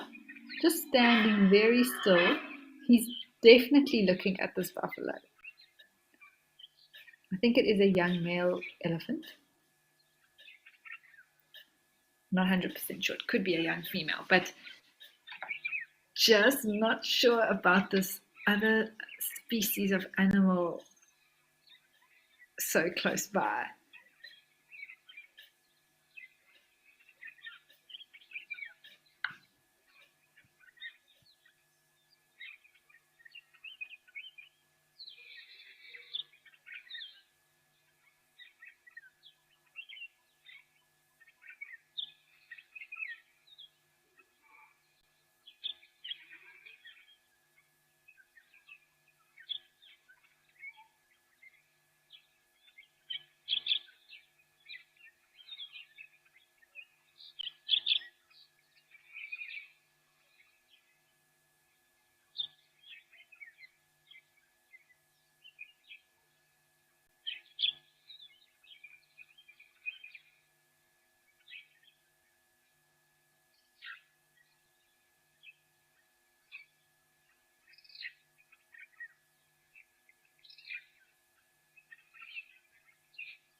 elephants lying down are hilarious. There's one down there already, and I think this other one is literally lying on top of it, giving it a hard time. But I mean, the one on the right is a lot bigger than the baby that's lying down, sure.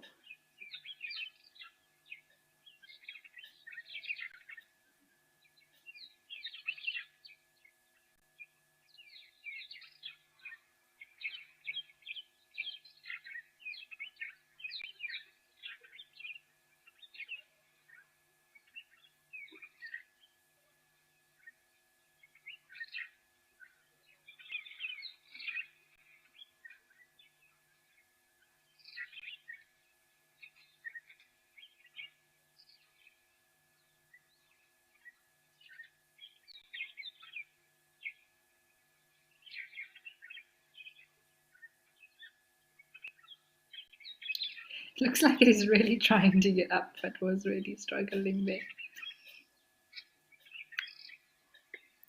I've actually seen when herds are playing like this, especially the younger ones, who don't actually know that they've grown up and that they're a lot bigger and heavier than what they used to be. And for example, that small, much smaller one on the left, now that it's got up, you can actually see how much smaller it is. Sometimes the mother or the mothers will shout at them, I suppose you could say. There'll be a trumpet and definite sign of stop that now sort of communication. And they'll get involved and actually push off the bigger ones to protect the little ones, because they might actually get badly injured, even though it's just from a lot of love being shared between siblings or cousins. They could actually hurt the little ones.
But it is significantly warmer today than yesterday.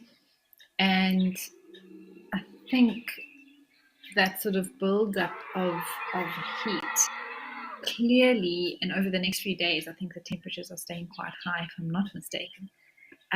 You just see that next level of interaction at the waterhole, and that next level of cooling down, and really seeing elephants and buffaloes and large mammals like them start to really be entertaining. They always are, but in a different way, in terms of mud wallowing and bathing themselves and rolling on their backs, and some of the other locations, well, even at Tower Lodge earlier, getting right down into the mud, into the water, having a real mud bath, not just a mud splash.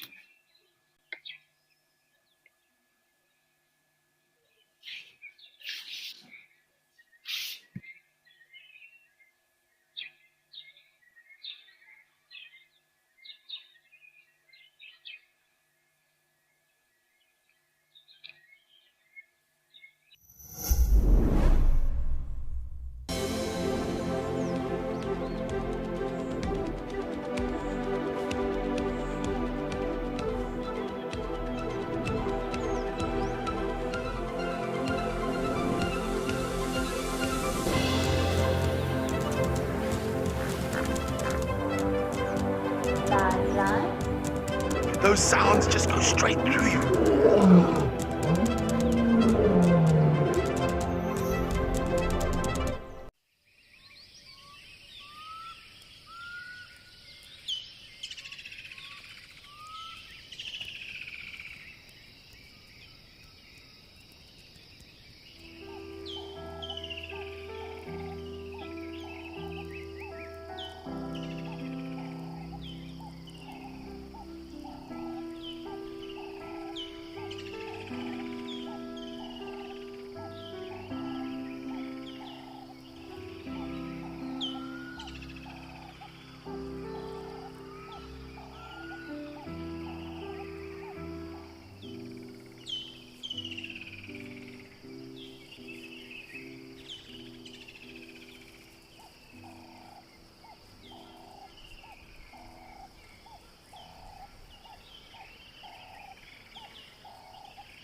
Oh, look at the very little one.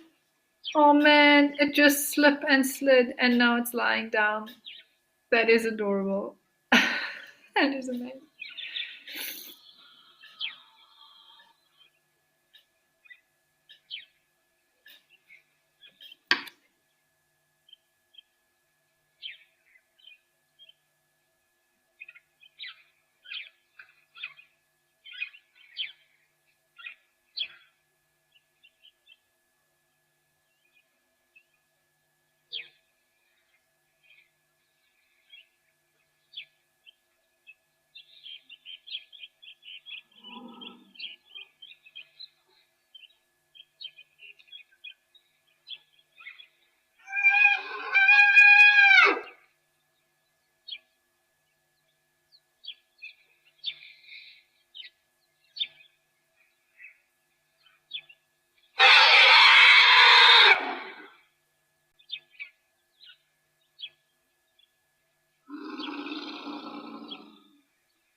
We are back over at Cow Lodge. I can hear the elephant in the background, but these two warthogs were the ones that actually came down towards the water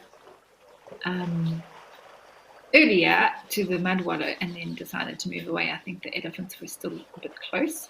You can just see them now also taking advantage of this lovely green grass that is growing here in between the muddy patches of this waterhole.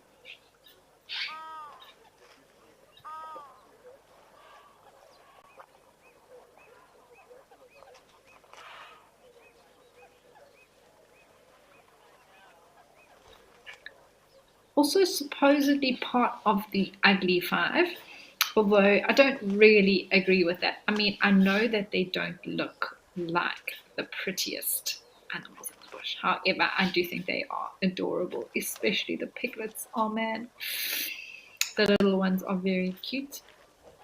And the more you look at them, the more you watch them, for me, the more I've grown to be quite fond of them and enjoy their little behavior and their little family groups and dynamics is actually quite sweet. You can see here quite nicely on both of them, but particularly the one on the right, those huge warts on its face just below the ear, directly next to the eye on the side of the head there, protruding, giving it its name. And another pair of them further down, just above the tusks.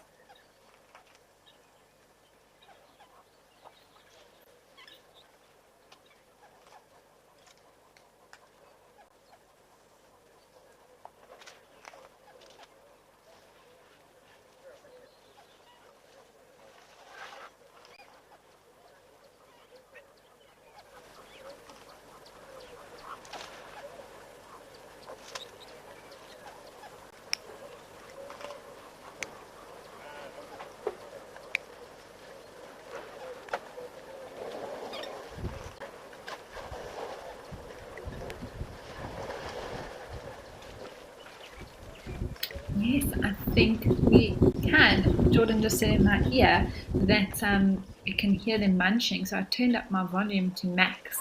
And I don't know if you can hear at home or wherever you're listening from, but turn up your volume and you can actually hear them pulling out the little bits of grass, which is very, very cool.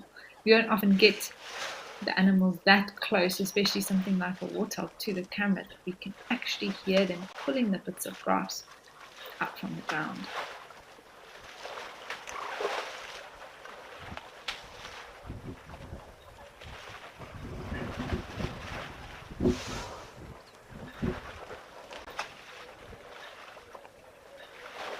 And if we have a look, especially the one that's facing us, if you look at its snout and its nose, how flat it is, perfectly adapted to do what it is doing now. So that tip of the face is made for exactly what it needs to do, which is graze and eat directly from the ground like this.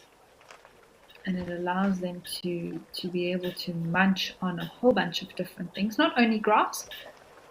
They also eat a lot of bulbs and roots and shoots from even below the soil surface.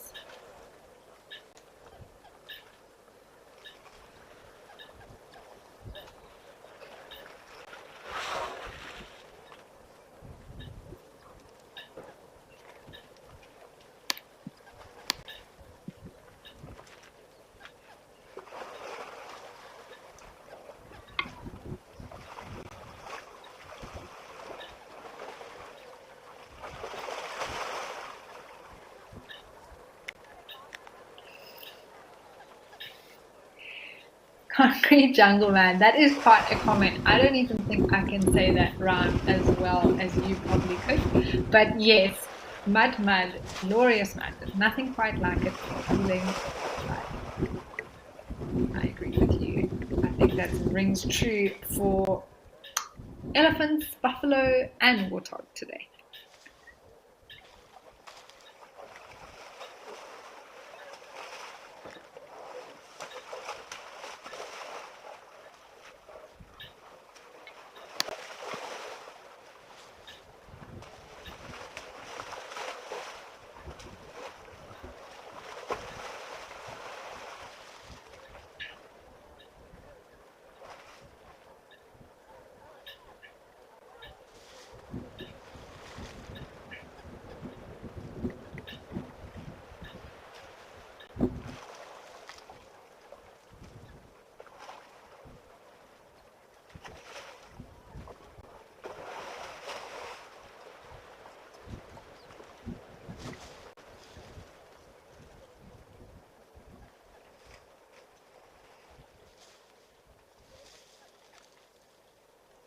Jeff Reynolds, you say that everyone is down at the mud bath for full body treatment. That is right. This is the African spa. You never knew you needed. But yeah, these animals definitely do enjoy a full body treatment in the mud.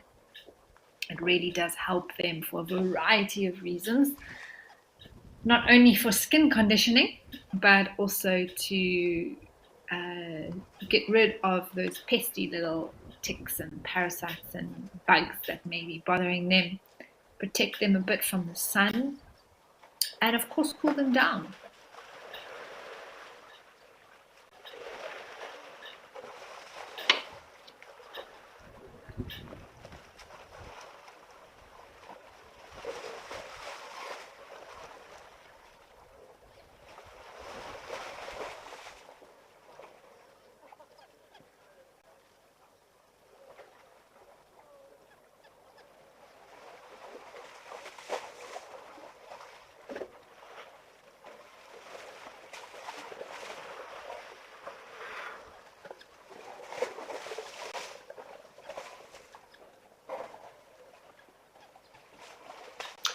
Hello, Mr. Elephant.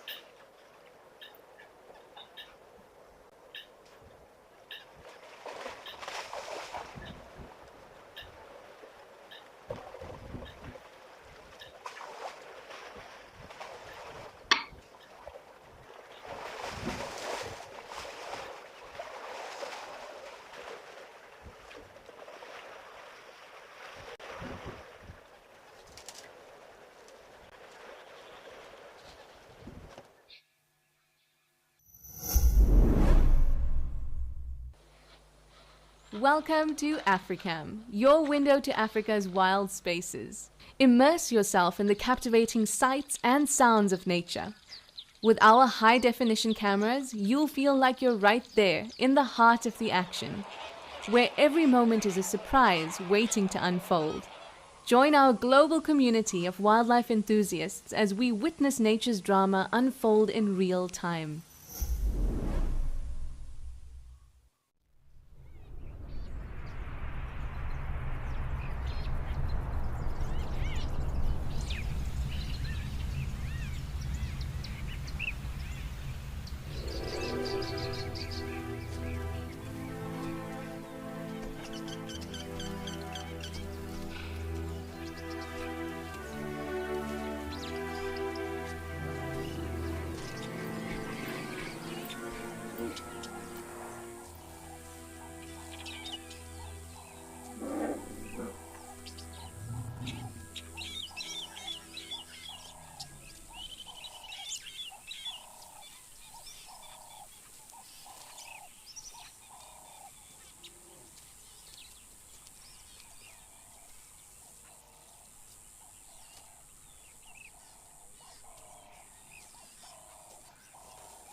We have come back to Tau Lodge, to this warthog, which is still busy munching away.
This warthog has moved closer towards the water.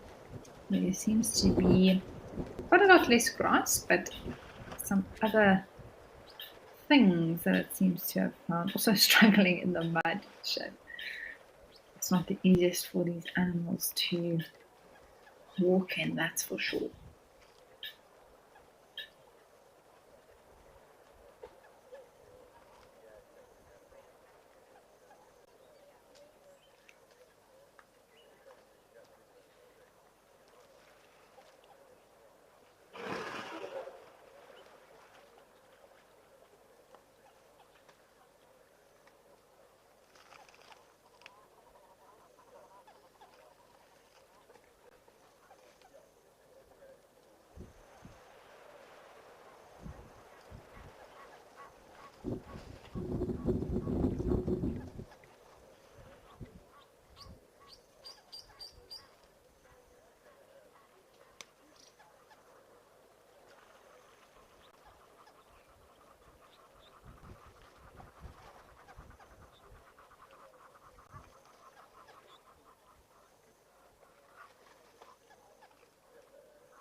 Hannah, yes, I agree. Me too. I also love spending time with the warthogs. They are awesome little animals and very, very entertaining as well.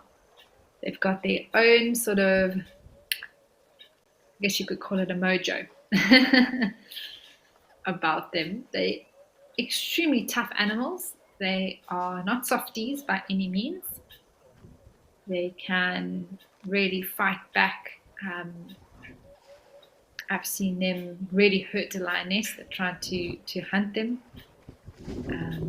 And they are just hardy, tough skin, just a tough animal all around.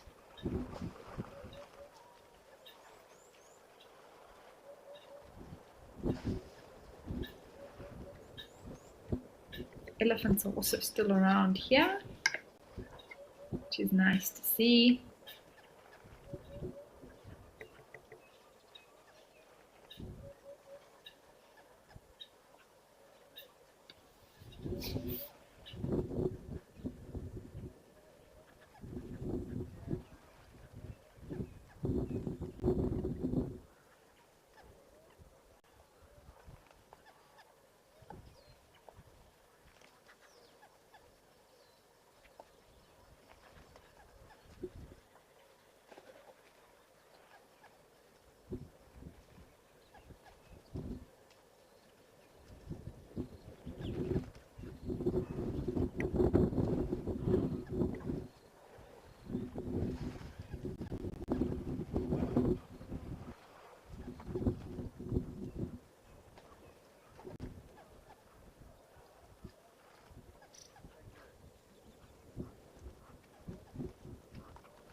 There are some helmeted guinea fowl just foraging there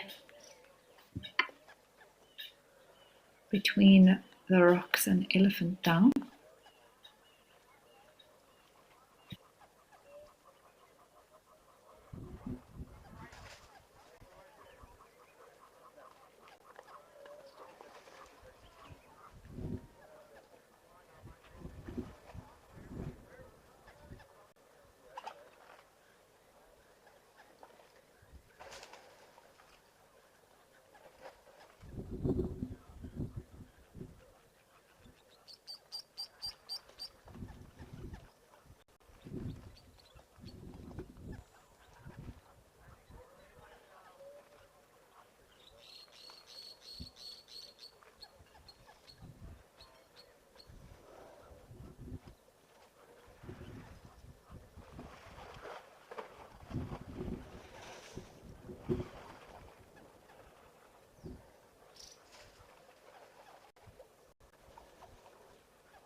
All right, well, we are going to leave this waterhole and head off to the Pilansberg to see what's happening at Almaritan.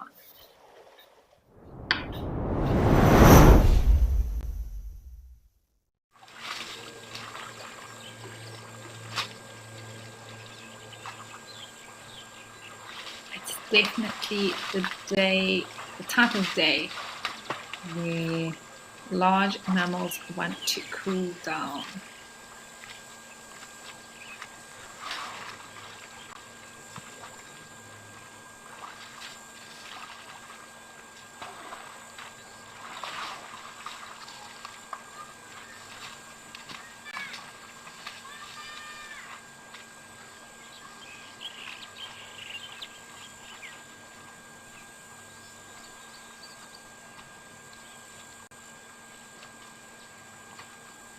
They were clearly just here for a short break.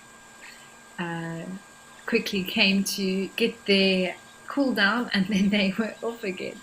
So we are going to head back to Jamala.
looks like this buffalo is perhaps drinking to some extent, which is interesting. It doesn't look like there's actually water there, more just mud. Have a look at him now. Oh, it's a little bit deeper than what I can actually see. So there is obviously a little bit of a pool of water there where it is drinking from. This group of elephants seems to be on their way. Looks like they've had a good mud splash and drink of water, and now the matriarchs decided it's time for them to move off.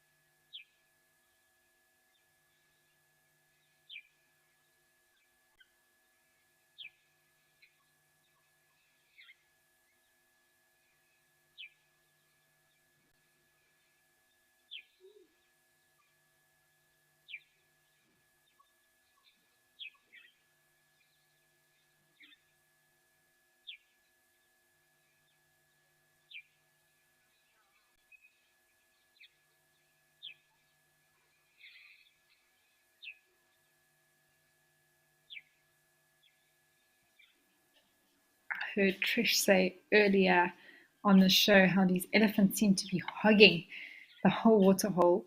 Now finally that there's a bit of space, it looks like these zebras are taking their chance to come down and have some water.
The way these elephants are crossing, walking one way and the others walking the other way. It looks like the middle of a city where you have pedestrians walking up and down and on their way, and this one's going to work and this one's on their way home, and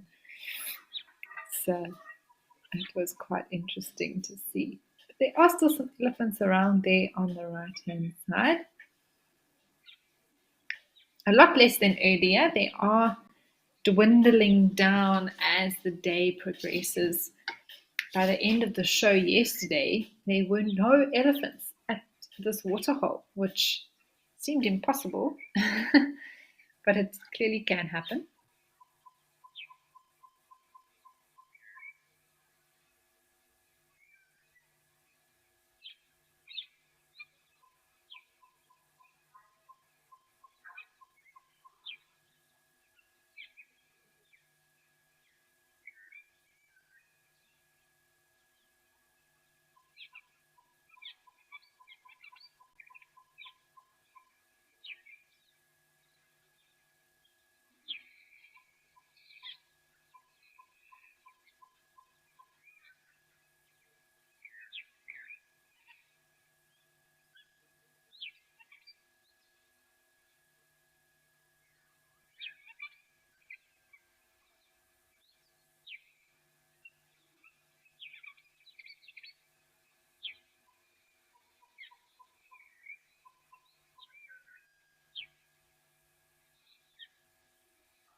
Raymond, thank you so much for your comment. And you're saying based on the ellies that we see here, there must be a healthy population on Madikwe as a whole. Yes, I am not 100% sure on the exact number, but I do think that there is definitely, based off of both Madikwe and Tau Lodge, that there is a lot of elephants here. And they are doing very, very well, as we can see. A lot of little ones as well, so they are definitely thriving in this environment.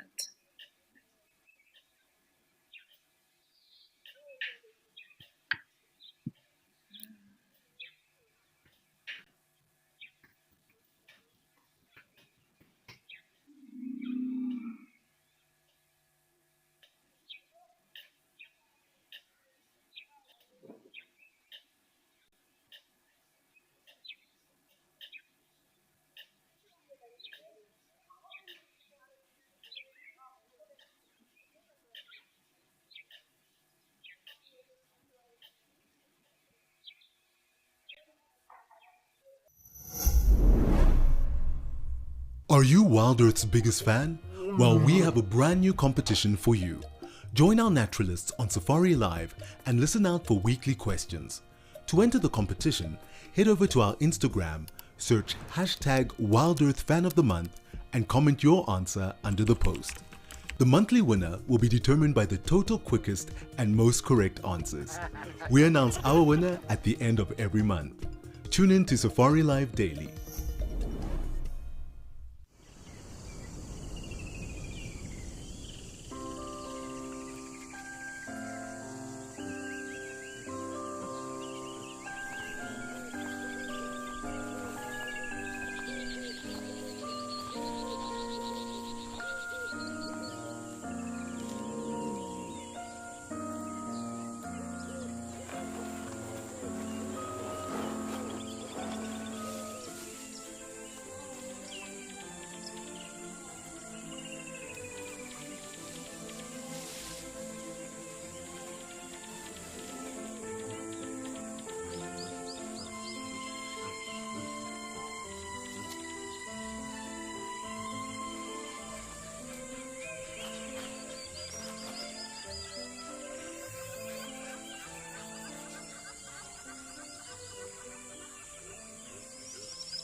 Oh, wow, everyone, look at this. We are at Otoño in Kenya. And there's a very cool little reptile on the rocks over here.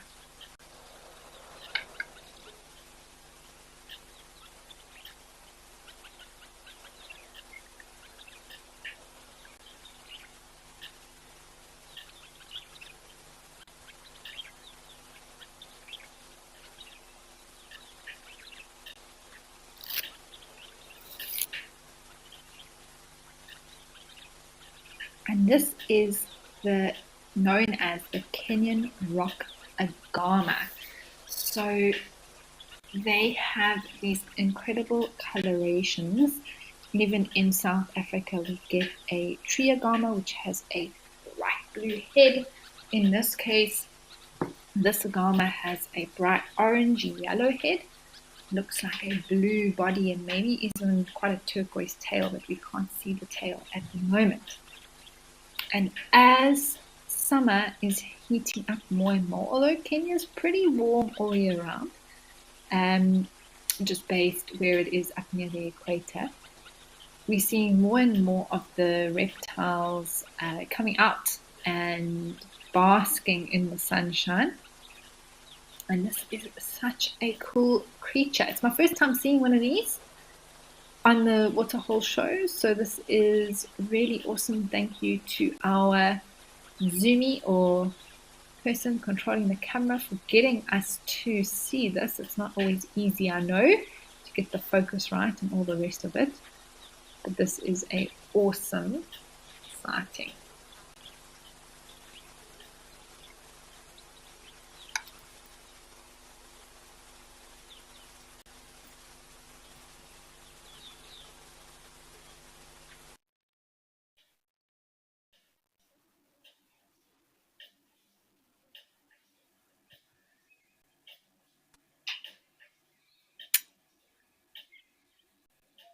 Very nice little cameo by that rock agama in Kenya. We have had to cut back to Jamala, everyone, but that's not a problem. These elephants are always something interesting to look at.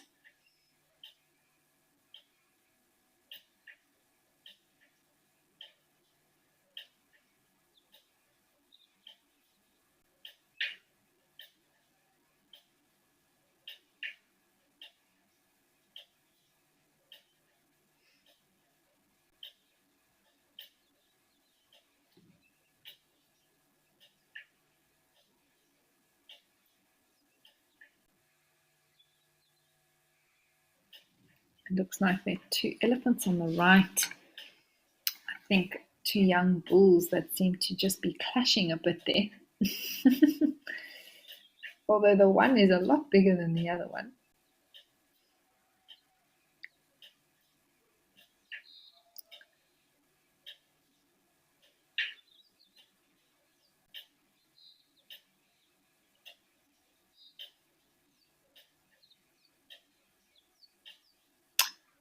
All right. Well, lucky for us, it seems that Aldonia's camera feed is back for us to head back over there and see if we can see that Wakagama again.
Lucas, hi.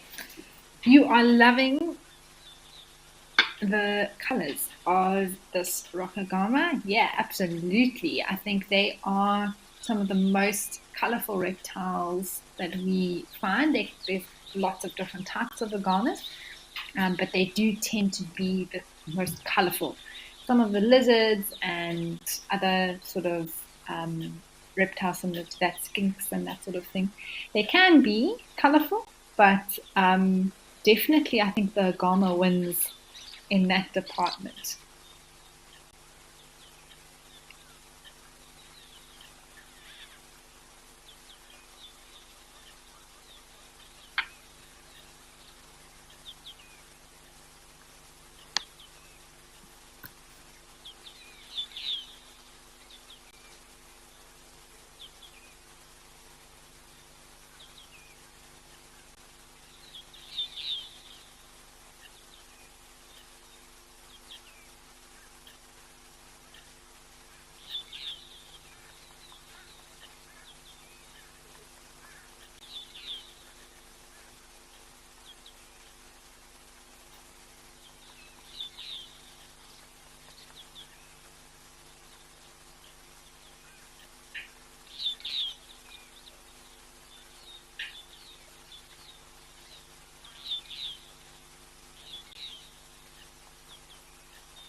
So just based off of how bright this agama is, I would think that this is a male.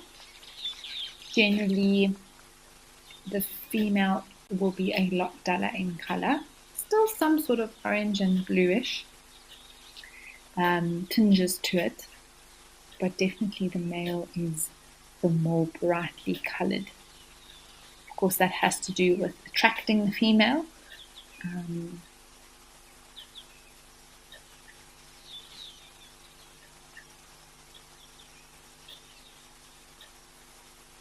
But this is really, really awesome. If we have a look at the skin, you can just see the little, looks like almost goose flesh on its sides, which is like a little bit of that reptile scale coming through that makes up the skin of the animal.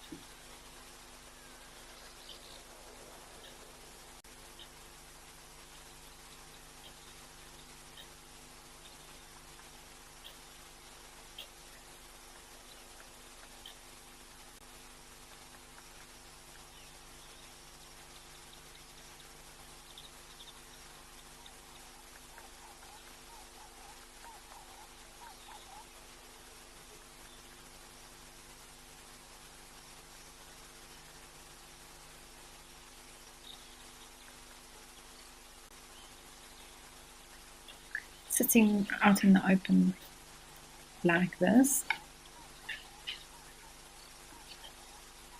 could be a little bit risky for it. It is a common prey item for a lot of smaller raptors and things like that. But William, you have a question that came through. You want to know if any reptile species show parental care. That is a good question. Let me have a little think about that.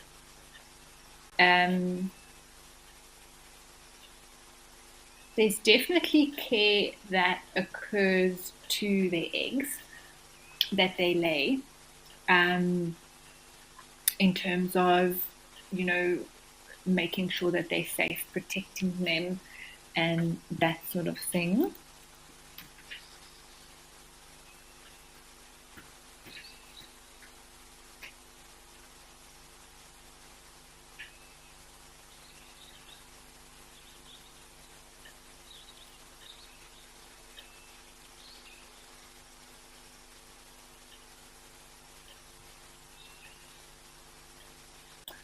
All right. Well, William, I'm going to find out some more info for you on that if there is anything. I think if I'm going to sort of say in terms, I guess, which level of parental care we would think about, I would have to go with crocodile showing the most that I'm aware of. But let me look into it. But while we do that, we're going to head back over to Tau Lodge.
All right, what a beautiful little scene here again, just having a look at the elephant resting. But William, I'm coming back to you.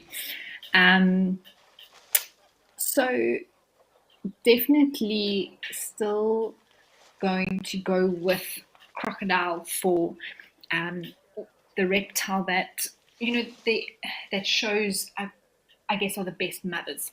Let's put it that way.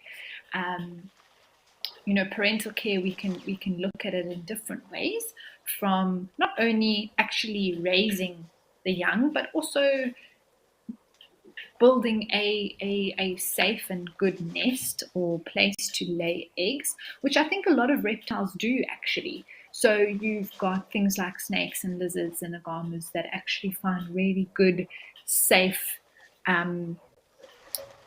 holes or rock hollows where they will lay and protect their eggs, their young, so that they aren't always found. Although that's not always the case. I mean, I've seen many a honey badger or rock monitor or something like that heading for the eggs of snakes and crocodiles and things like that. But in general, they do make a concerted effort, let me put it that way, to actually try and build a very good nest for their eggs. Crocodiles, I do know that they actually do look after their young to some extent, even having, there's a jackal running in the background there. Sorry, it's going to come out on the right of the elephant. I think I did see a black jackal. There it goes. How cool. That's awesome. And actually, there's a few pictures that you can see of a crocodile having its young in its mouth, actually carrying them around.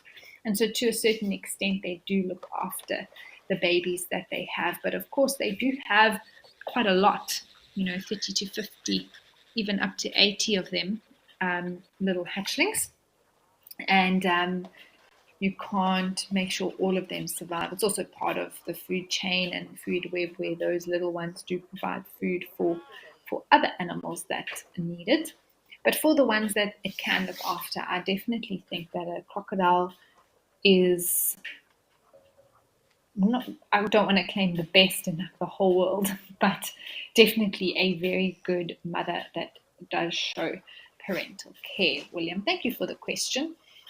It is always good when we can also learn and confirm some of the things that we are thinking. But what I will do is that I will also try and see if there's anything else other than crocodiles that show more care than what we commonly think that reptiles do. They do have a bit of a bad reputation when it comes to parental care, other than that of a crocodile.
So the elephants are still here, of course.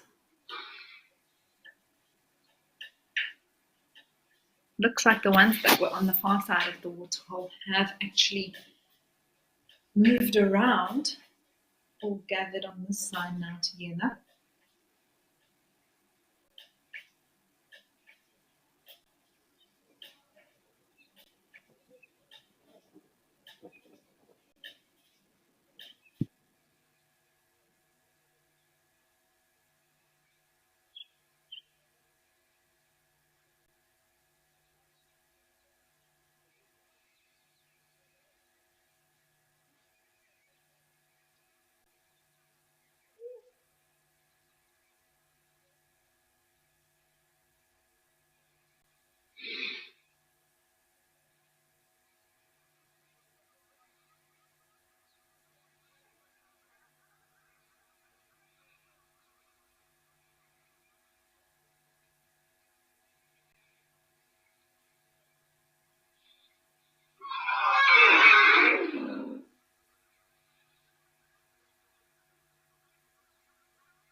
So we are heading into the last 15 minutes of the show. And just a reminder that straight after this, we will be going into the sunset safari. So please stay tuned to Wild Earth and keep watching.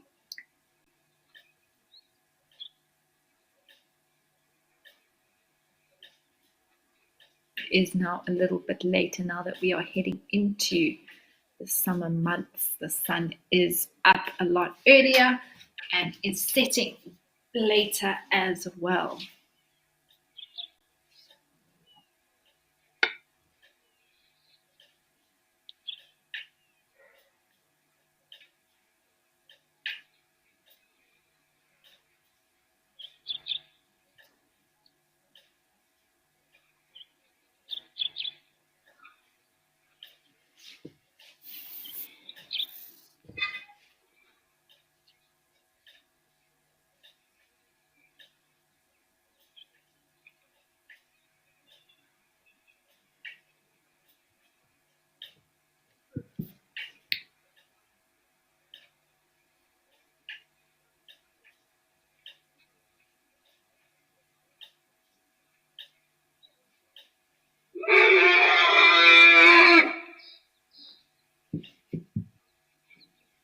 Someone is not happy.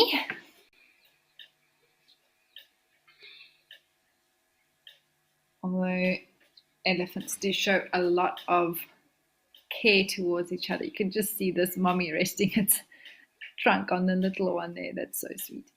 They do sometimes just get in each other's space and get frustrated with one another, or especially over there's clearly a spot here where there's this source of lovely fresh clean water that they all like to drink from, and it does look like a tight spot for so many elephants. I think a lot of them are actually waiting to come in there for a space, and eventually when one's done waiting, it might push in and upset one or two of the others, and so we hear that bit of shouting or trumpeting a little bit from some of the animals that are there already.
Seems like there is a non-stop supply of elephants constantly moving towards this, away and towards this waterhole.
That little one is having a good rub there, clearly hitting the spot.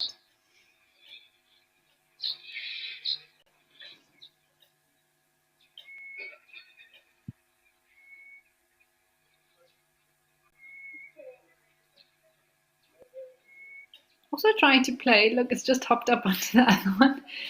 But I don't think the bigger one is too impressed with that.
Well, we have come back to Town Lodge in Madikwe and are just following the sneaky crocodile as it's roaming the shores of the waterhole. Looks like there's another one behind it. I think there actually are a fair few crocodiles here, to be honest. This one is very large. Wow. Big body there. But just everything about it perfectly adapted for its environment. Have a look at those scales. The way the tail scales are all aligned, that it flows so perfectly within the water. Streamlined is the word I'm looking for. The way its nose, nostrils, its eyes, and its ears are all in the same plane, so that when it sits right in the water, it can breathe, it can see, and it can hear, which is perfect. Actually, very much the same as a hippo.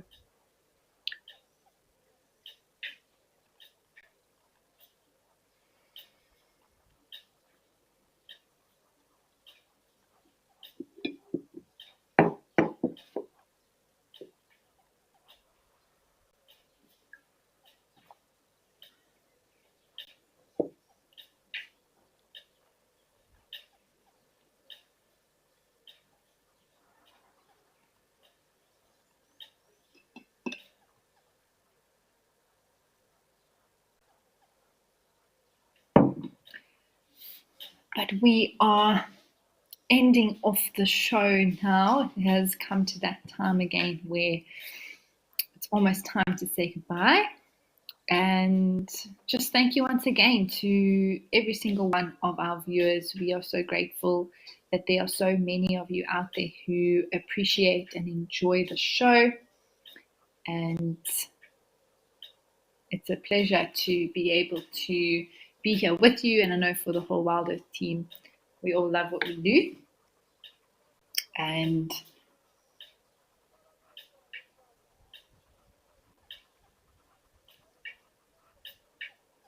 Calvin, thank you. Yes, we are so happy that you enjoyed it. I'm glad that you found the show lovely. And like I said, it really is something that the team enjoys doing. And we're so grateful that we can share it with you and bring all these cameras to you. I still blows my mind that we can just hop across the continent to show you the animals and what they're doing live, which I think is the best part of what we do here at WildEarth, is that what we show you is live, which is amazing. So be sure that you stay tuned to WildEarth and join us now for the Sunset Safari that is also happening live. Myself and Trish, I believe, will be back tomorrow. So I'm really looking forward to see what's in store for us, waiting for us at the Waterhole again tomorrow. You never know. You never know.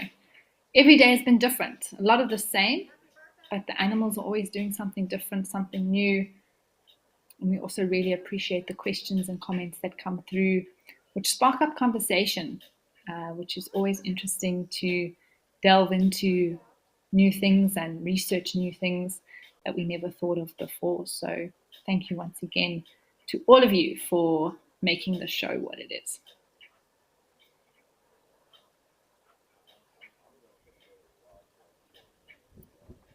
Last few little looks at these crocodiles and a blacksmith lapwing bear.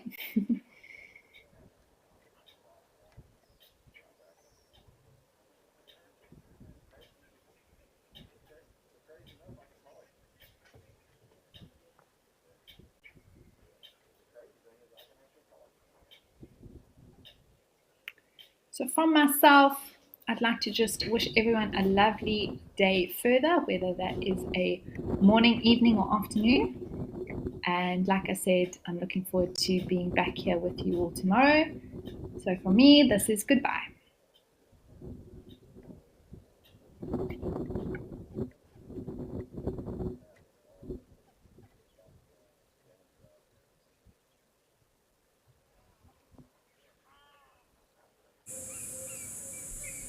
This program features live coverage of an African safari and may include animal kills and carcasses. Viewer discretion is advised.